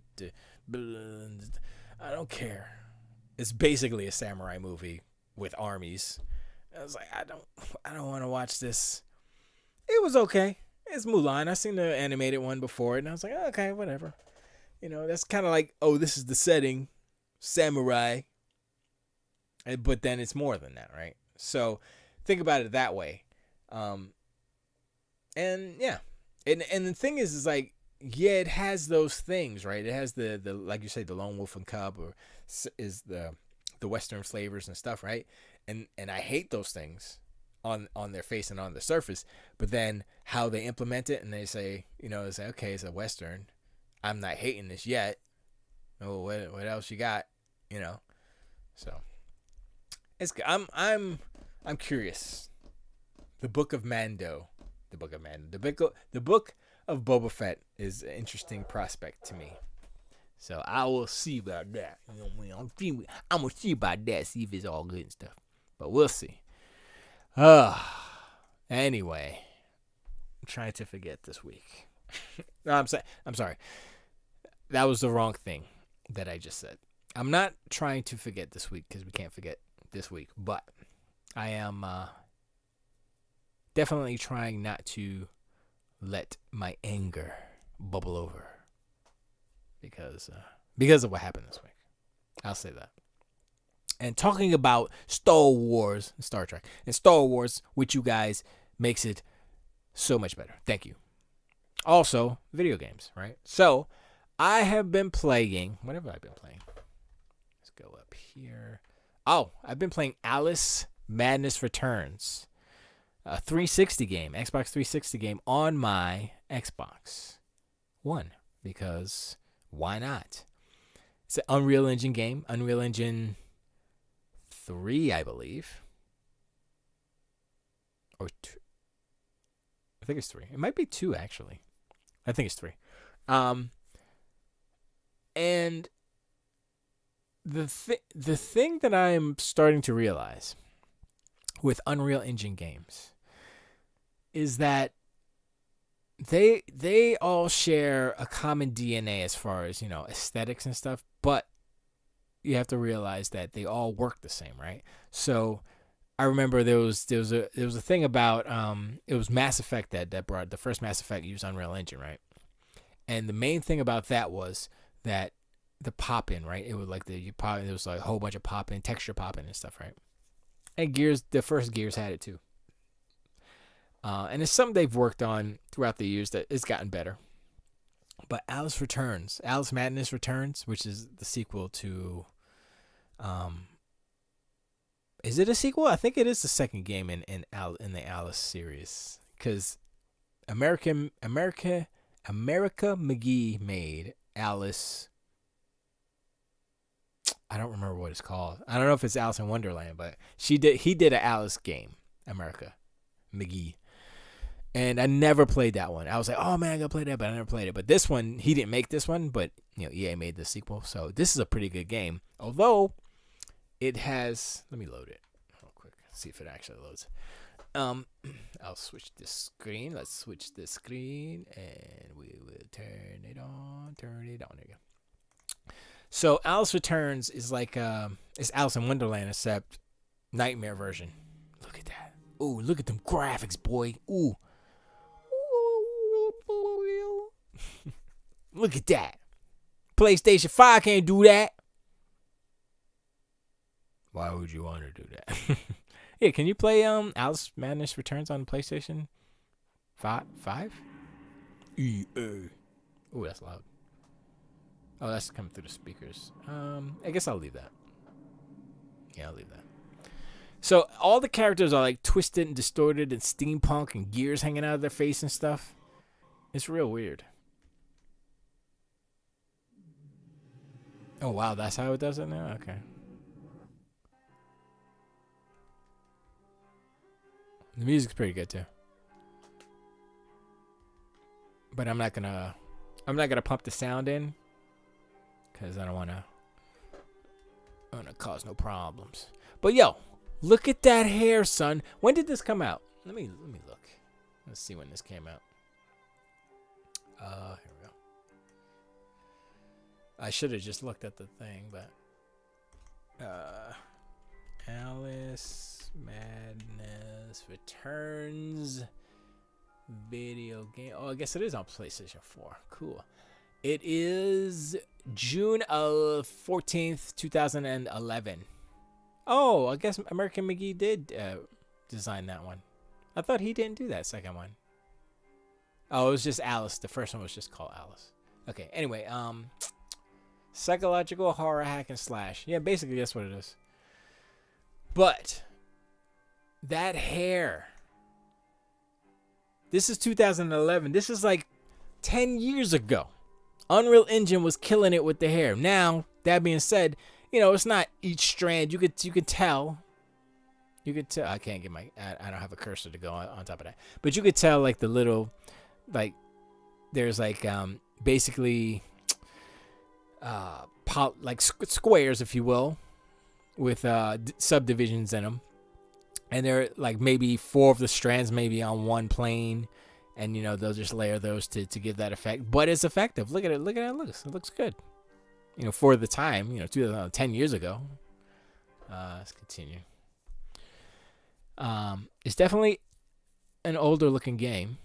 Not gonna cap. And I think I'm in a snow level. Yeah, this level doesn't look that good. I ain't gonna cap. But the level I was on before was pretty dope. Where am I? I forgot what I'm doing here. And the animation is not that good. But it's not bad. And I don't remember a lot of. Oh yeah, floating. Okay. Am I supposed to go in there? I guess so. Yeah, load times. Ooh. Look at that cutscene. That's Cheshire Cat. There you are, Alice. How is the Queen of Hearts like a typhoon? Oh shoot. Both are cruel, both are powerful, both are extremely destructive in all ways, but typhoon doesn't mean to be. You never cease to amaze. What? Did I pick the right answer? I don't. What's that? How can. Give me that. God doggy. I don't know. This is a new. I never did this before. This game is weird. What just happened? Yeah. So, but this game is like. Oh, see, I don't. This is like Huh? I have no idea what that was. Ew, that looks gross. So, what do I have to find another one somewhere?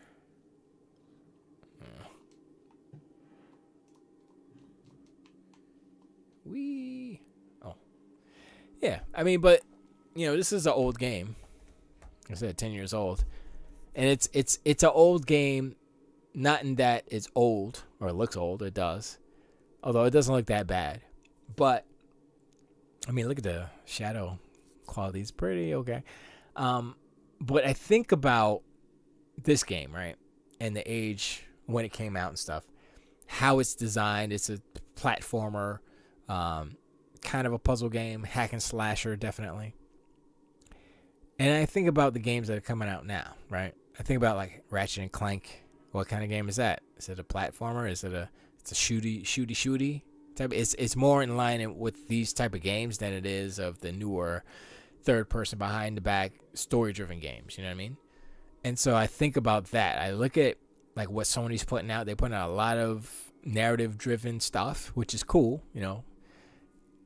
But they're light on the RPGs. They have like zero RPG, like first party Sony RPGs, non-existent, none, zero.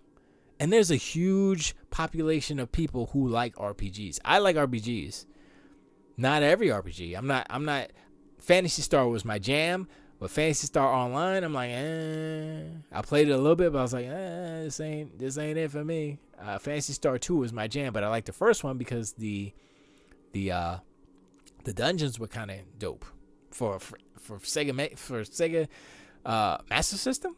I was like, yo, this is it's like a 3D dungeon. I was like, yo, this is crazy. It's dope. I don't know how they did it, but they did it. It's dope.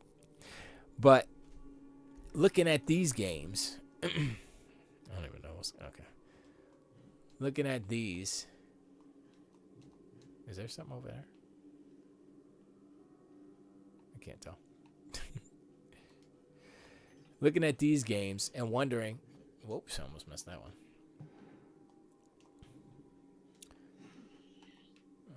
I totally forgot what my weapons are.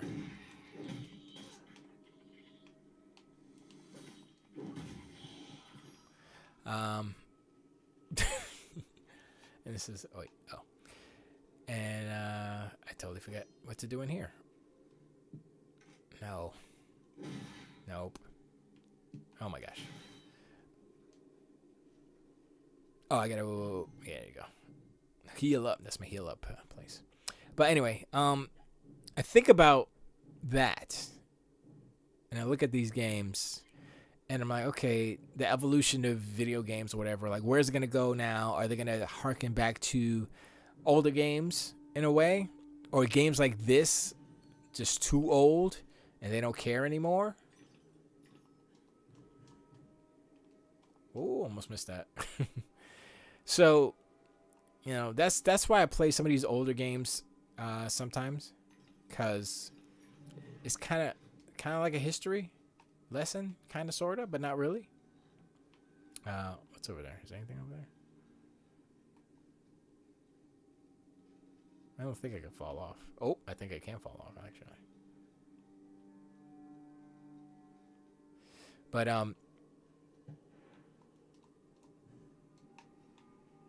yeah, I think about it only because I wonder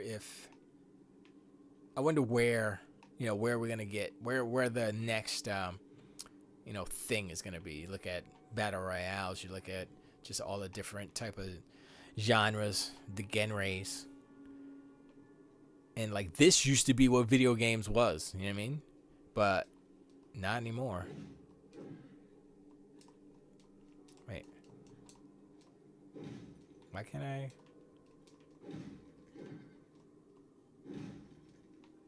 Huh.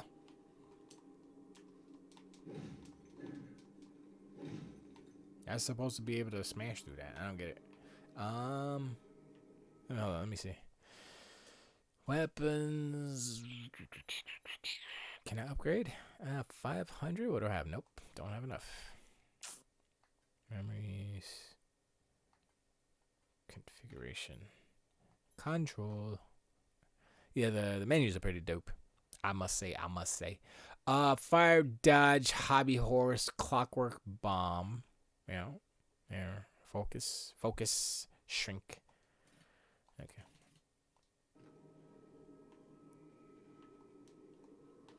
Yeah, it's supposed to. That's why there's a horse on it. I don't know. Maybe I gotta do something first. Yeah, never mind. Anyway. But yeah, I was interested. What was that? You saw that? It was like a weird thing. Oh, it's the stupid fish. I'm probably gonna have to fight that, right? I hope not.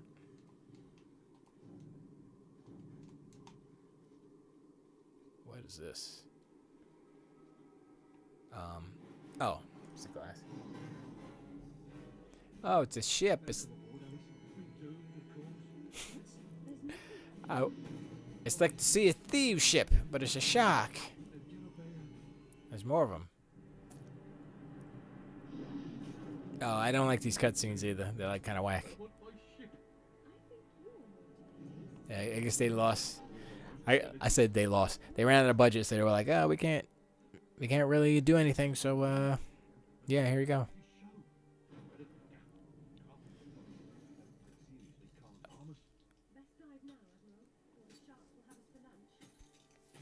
And I like the British flavor of it. Not everybody's British in it. You know, America McGee, I believe, is a British dude. I believe. But I like that. It gives it extra, I don't know what. Just extra Britishisms, I guess, or just, I don't know. It feels more not even authentic. I don't know what the word is, but it's weird playing an older game like this. Avoid sharks, cannon, fire, and mines. Left stick. Press A to fire, and depth charges. Okay. Oh my gosh. Oops.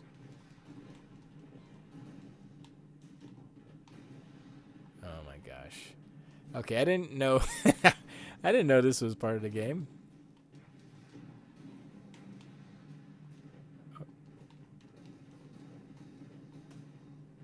This feels like Battletoads. Like, hey, let's put a side scroll shoot. Yo, I was playing Battletoads the other time, and I couldn't get past the shooting part. And I was like, man, screw this game. Am I supposed to get a certain score or something? I don't even know. This feels like you will die. Oh, I didn't even see that guy.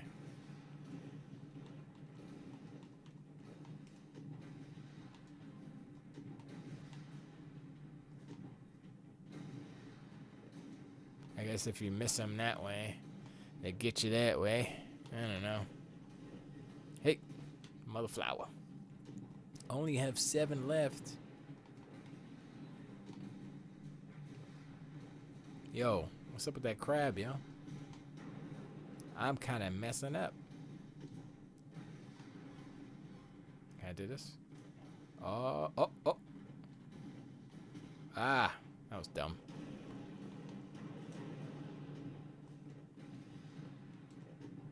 How does a crab have a... Well, I was trying to put logic in this stupid game. How does a crab have a freaking, cannon arm? That's dumb. Whatever. Whoa, almost got hit. Almost got. I missed him.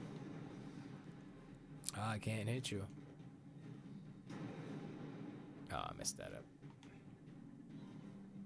And the music, it's really good in this game. I'm not gonna be able to get that guy.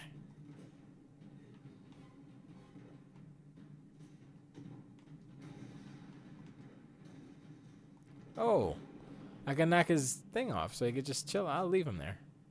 Yes, sucker. Sorry. Oh, no. And the thing about this game is, like, it's, all of this is kind of happening in a dream state of Alice, because there's, like, 2 worlds. The real world, where she's, like, an orphan and everybody hates her and stuff. And there's curse words and stuff. This is a mature title. As goofy as it looks, it's mature.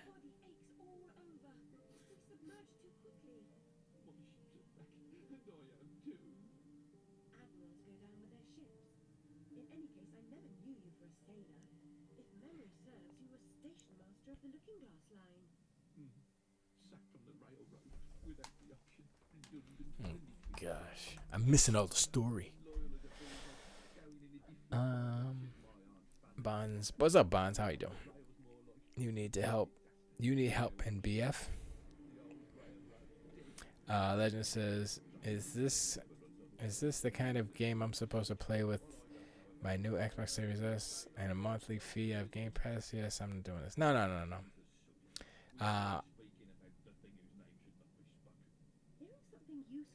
I am playing it because I was curious about it. Only on a kind of a technical standpoint, because Unreal, like the evolution of Unreal Engine. And then it just dragged me in because the accents. And then I was thinking, if they remade this with like real, like Unreal Engine 5, shoot. I mean, the gameplay would still be kind of whack, but it could look real good though. That's what I'm saying. I mean, look at Demons. No, not Dark Demon. Not no. Blood. No, Demon Souls. Look at Demon Souls. That was the one, right? But now I'm underwater. Wait, why do I sink so fast? I'm supposed to be underwater. What kind of... Okay, I don't like this game. There's a lot of things I don't like about this game. And a lot of it is this game. What is this? Oh, okay, here you go. What is this? Oh. Shrink it. Shrink it. Shrink it.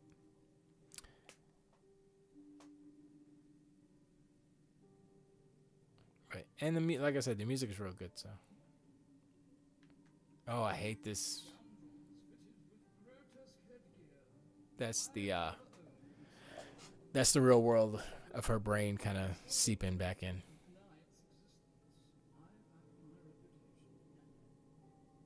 But yeah. Oh, did I download? I don't think I downloaded Hive Busters. I could have played some of that. I wanted to actually see what it looked like on here. This old ass Xbox, because I played it on oh, it's a chicken. It's a big old chicken. What is that? One thing about this game, those trigger prompts. I mean the button prompts where it says, "Oh, look at this." They don't do too much. You know, I know Gears of War did it a lot. It's supposed to show you important stuff like, hey, you're supposed to go here, or this is important. I'm like, okay, that's cool, but in this game it's like, yeah, it's there, but it's not vague, but it does. I don't think it does it. I don't think they do it right, put it that way.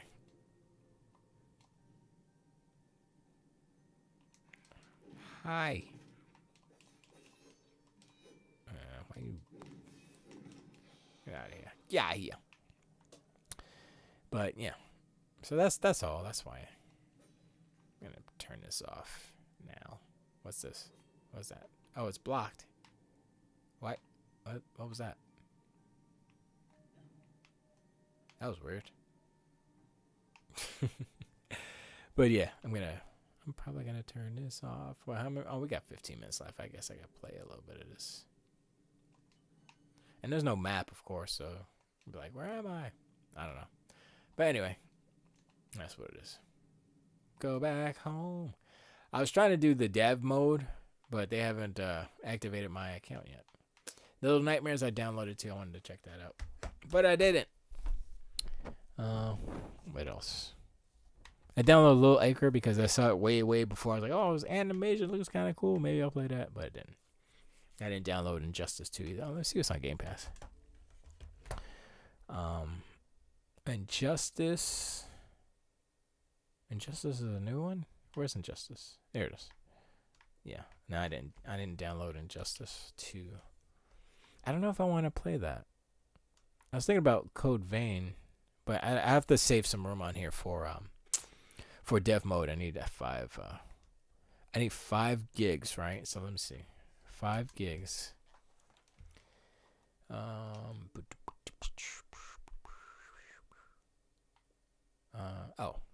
I got 71. Yeah, so I can wait 71. And Hive Busters, how much is this? I think it's, I'm trying to remember, 96. Can't do it. Can't fit it. Cannot fit Hive Busters on my Xbox. That's what you feel like when you don't have a lot of memory. You don't have a lot of hard drive space. You don't have a lot of SSD space. Right, Legend? Right, Legend? Oh, man, I can't fit that game. I guess I gotta go delete something. Let me go delete some games. I don't even have a lot of games on here. That's all I got. I kept Xbox Fitness. That's how old. This is the original Xbox. So I kept all these things like, yo, I gotta keep this right here because it's freaking Xbox Fitness, son. It's like I don't know.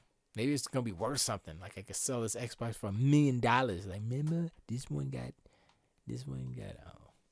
Oh, a little grounded. This one has, Xbox Fitness. Legend says, this game is putting me to sleep. Yeah, it's that type of game. It's an old school game. Those games are like that. If you remember back, And it's not, and actually that stage really is kind of whack. Like the stage I was in before was way better. It was like, it was inside like a clock gears, and it was the rabbit. It was the Mad Hatters, basically the thing. So it was the Mad Hatter, the rabbit, some lady cooking stuff. She wanted to eat me, but she didn't eat me. It was weird. It's a weird game. But this game is good, and they updated it. And I was like, oh, yeah, they updated it. And I was like, oh, they updated it, and they changed some stuff. So I was in a location, and they literally changed things around me. So I was like, uh-oh, I'm not trapped, but I need to do some stuff now. See, the problem with this is it really takes a long time to load on, especially on this system. But yeah, man, it takes a long time. Actually, I don't think I want to play this actually, especially now on this console, because it's like the frame rate sucks. It sucks. And so also, what I did do this week is I bought these, which are patch cables for my audio equipment. I need more, but I wanted to see if these worked, because I have the buzzing, the loop back feed stuff, feed loop. Yeah, it's actually not loop back feed loop. Wow, my brain. It's not that, but it is. It has to do with the computers make a certain kind of a frequency sound. Like I have my computers kind of tied into a lot of audio stuff, and if I turn something up a certain way, you can hear like disk drives and things, like the computer working, and you hear it through.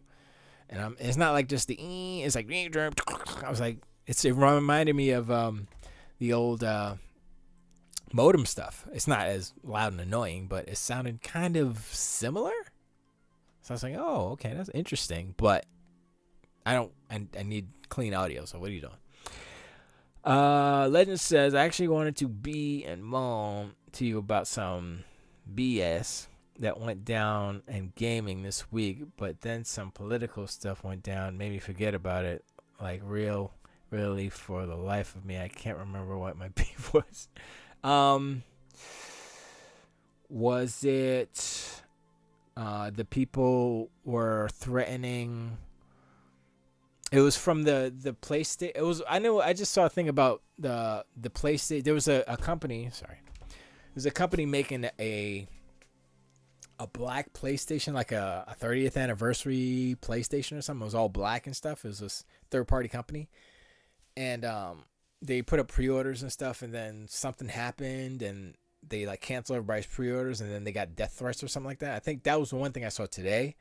Because I wasn't really paying. I knew like there was a black console coming out, but I was like, is that a rumor? Is it real? And I guess it was real, but then all this stuff happened, and it was kind of connected to the political stuff too, and in the reaction of the mobs, if you will. And I was like, why? I mean, look, you can get upset about stuff, right? But what is wrong with people? Why do people need to? Oh, I'm gonna kill you and slaughter your face. And I'm like, what? I don't under. What is that dot? Is that something new? I never remember that dot there. Huh.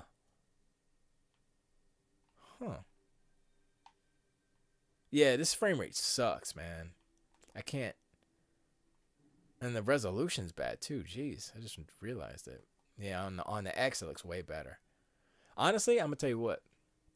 I wish that there was a resolution setting that you could do on this thing. Where, did I do that one already?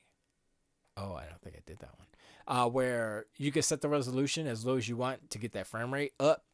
I would do that. I would be like, yo, 540p, 360p, 480p. I do 480p to get it to 60 frames. Hell yeah.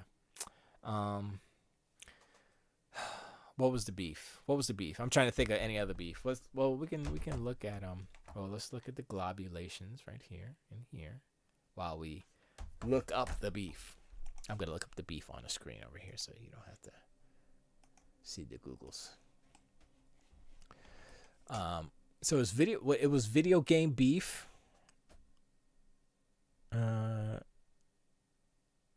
Yeah. About gaming. So what was the gaming news this week? Gaming news this week.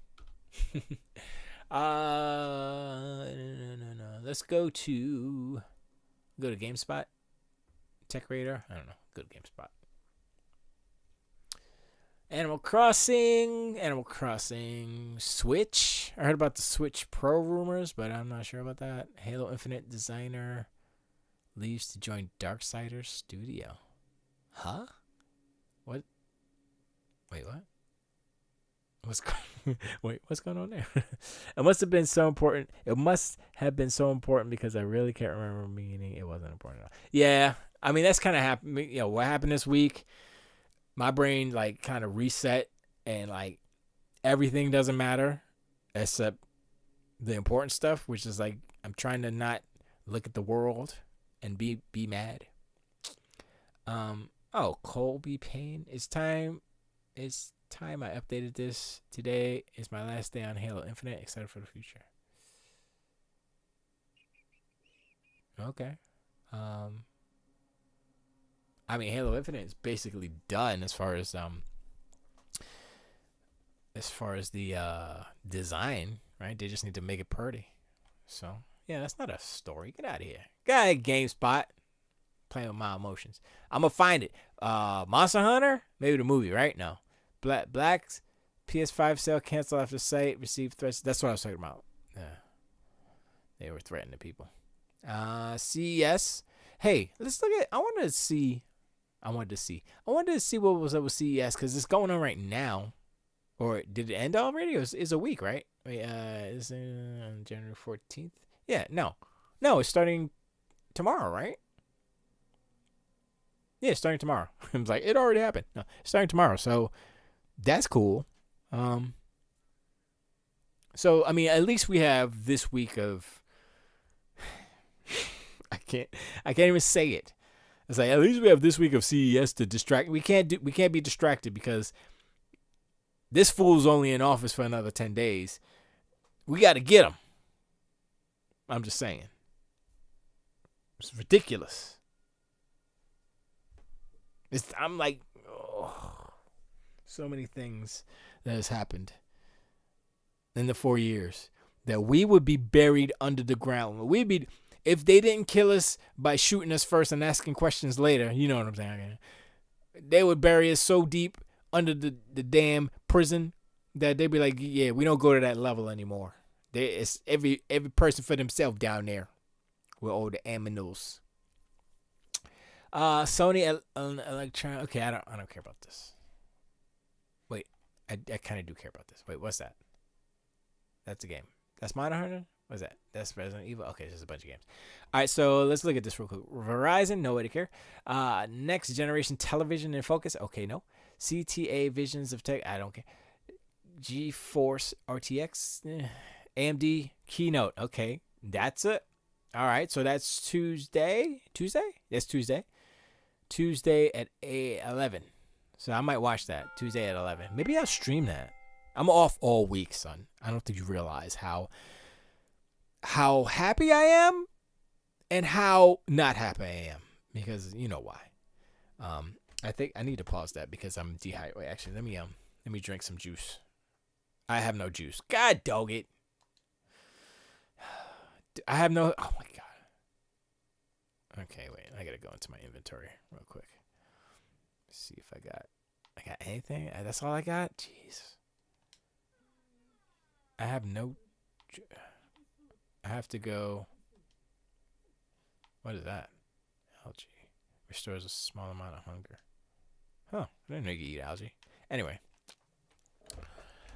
I need to get some liquids. So AMD Keynote. I'm sorry. I'm on the wrong screen. Nope. Let me pause that. Let me turn it off real quick. We can look at this. Boom. Okay. So this is CES, which is sometimes they got some stuff in there.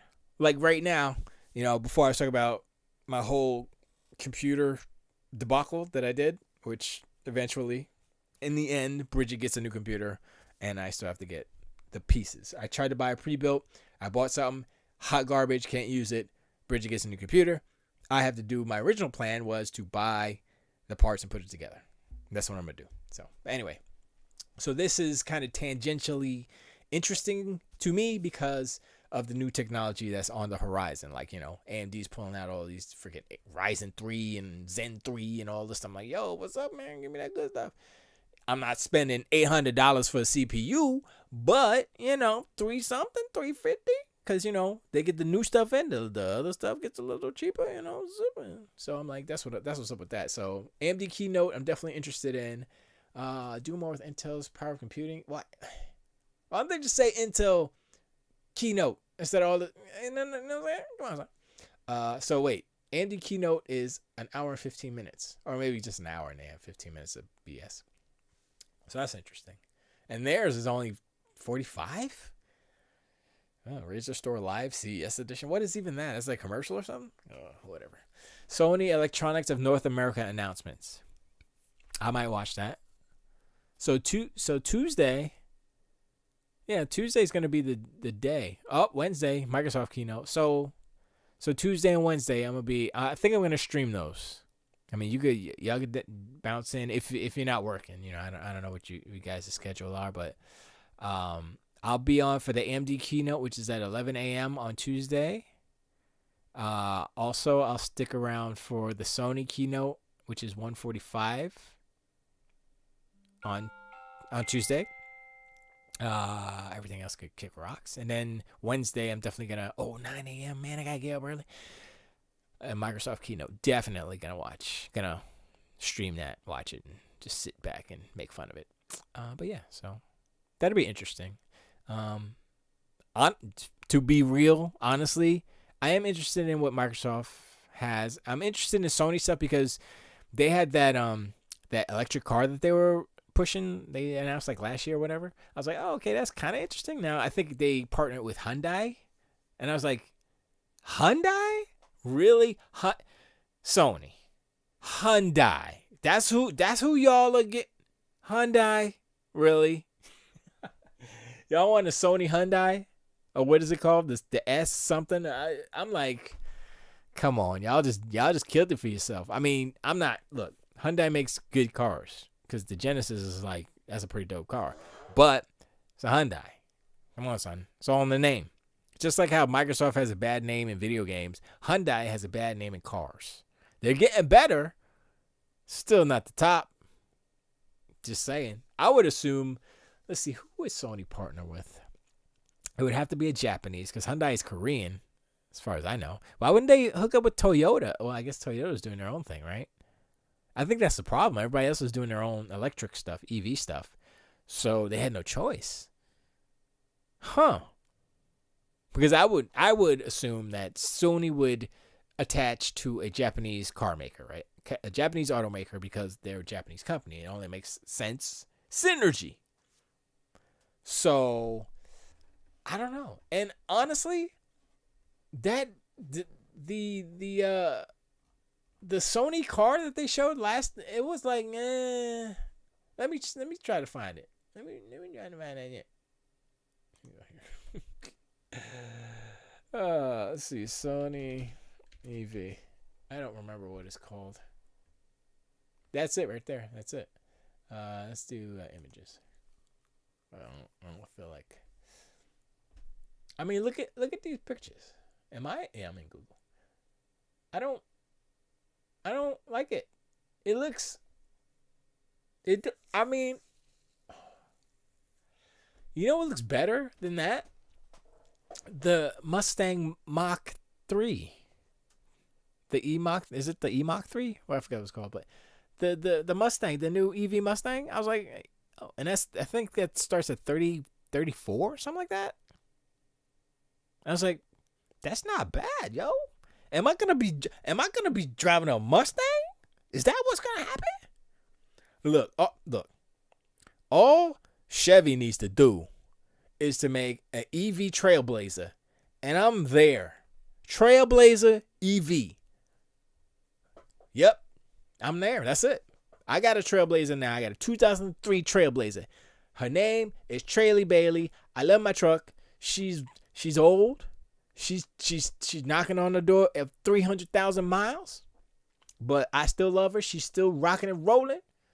I just got the whatchamacallit, the socket to change. I have to change the passenger side rotor, not the rotor, the bearing, the hub bearing, because it was making noise before, and now it's past the point of making noise. It's like, yeah, replace me.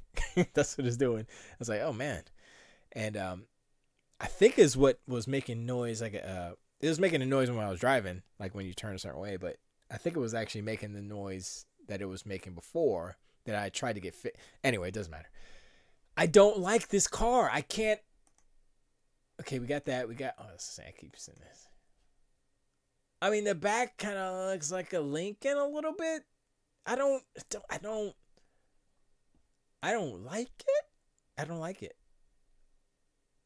I mean, that's cool. But are you really going to reach all the way over there? Or why? That's actually illegal. You can't have screens like that's the S. Wait, the S crossover rent? Oh, that's a pretend. That's a pretender. Yeah, what's the price? Vision S, is that what it's called? Okay. Price.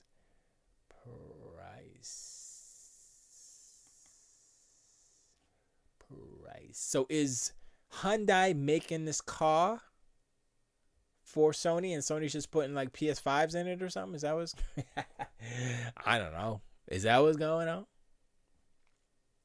Sony Vision. The Vision S. Sony wants to reimagine mobility as we know it. Yeah, okay. Sony exists as a citizen of... Wait, what? Sony exists as a citizen of society and the earth. We believe that new human lifestyles exist beyond the realms of new mobility. Sony will work directly towards that. Huh? That sounds like an alien wrote that. And Sony is the alien. Sony exists as a citizen of society and the earth. Who writes like that? The earth. Sony wants to remain. I just read that. How can we inspire people through mobility? How can we provide greater peace of mind? See, when they say mobility, it sounds like how they used to talk about mobile phones back in the day, not cars. You don't talk about a car like mobility. Not anymore. Or not ever. Why? Huh? They trying to change? How can we contribute to society and the environment? Sony will open up a new world of mobility using creativity and technology. That must have been translated from Japanese or something, because that doesn't... We are in an age in which the cars of the future, once visible only in our imaginations, are finally becoming a reality. It is not only hardware in the form of cars that is changing. The conventions of our daily lives and society are also being transformed. That's a bunch of nothingness right there. Sony's technology. What technology? Huh? PlayStation 5? That was going to make it go fast?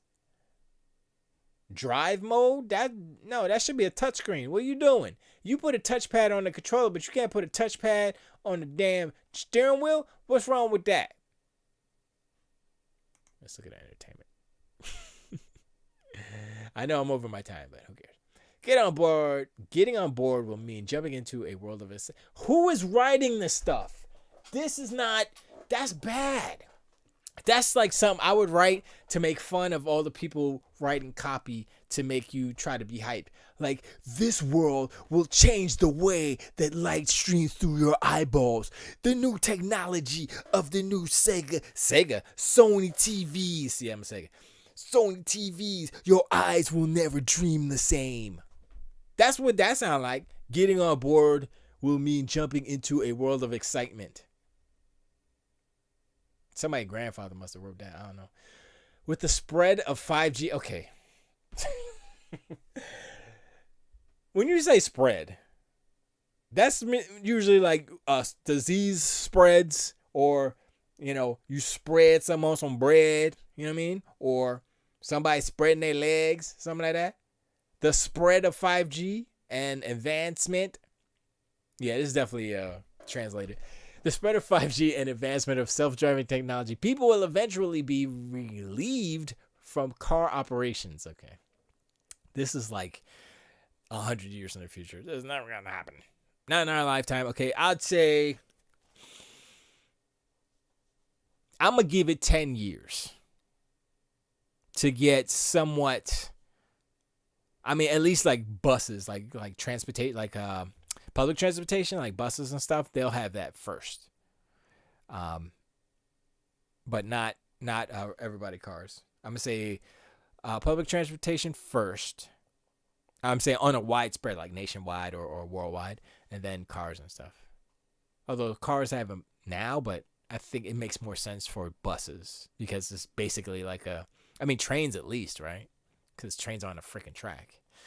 The car cabin will evolve into a comfortable environment with the space inside of, like the space inside a living room. When that time comes, what should the experience of being transported in a car offer? Sony wants to create a mobile entertainment space with a field of sound that encapsulates the entire body, a luxurious visual world of moving images and intuitive user interfaces, all packed within the cabin. The future that awaits us may be a new type of mobility in which people climb aboard their cars and enjoy their free time. So they're putting TVs and sound systems in cars, and they acting like they're creating, oh man, we changing cars. I'm like, you just putting TVs and sound system in the car. This is not safe, A. And they have so focused on audio. I know they have a music division, but I mean, I think Bose is still top, right? I don't think Sony. I mean, Sony's been trying for years. You know, they charge a lot for their headphones and stuff, and this doesn't make sense because, like I said, as far as the laws, you're not supposed to have like TV screens and stuff playing videos. So if it's information, yes, but if you got movies and stuff playing, you're not supposed to have that. Not driving, not while you're driving. If you're parked somewhere, you can have that, but not while you're driving. Okay, I'm bored. This website's kind of whack. Okay, I'm done. I'm done, and I'm gonna go inside, and I'm not gonna play. Let me just turn this off. Actually, turn off my console. Good night. I turned it off, and I'm just gonna go inside, and I'm probably gonna eat some more food. Even though it's 9 o'clock and I shouldn't, I'm still gonna, because my mouth's like, nah. So a little snacky. Think I have some crackers and cream cheese. Know what you do? You take the cream cheese, and you put a dollop of cream cheese, and you put a little scoop of grape jelly, and you mix it all up, mash them, mushy, and it tastes like grape cheesecake. No joke. You throw them crackers on, get the little club crackers from Nabisco. Is it Nabisco? Namingo. And it's delicious. That's what I do. That's what I might do. That sounds like a plan. But I appreciate you guys hanging out. Even though the world is burning. Shaking my head. That's what it is. That's what it is. I don't like to say the phrasing, it is what it is, because that's just a nothing statement. I said that before. I will always say it. It's Keebler? I don't know, whatever. Bridget says it's Keebler. I don't care. It's the club. But it is what it is, and what it is effed up. And we can't. Here's the one thing I'll say about it, is that if a lot of Republican peoples are saying, oh, let's just get past this and heal and move on, I'm like, no.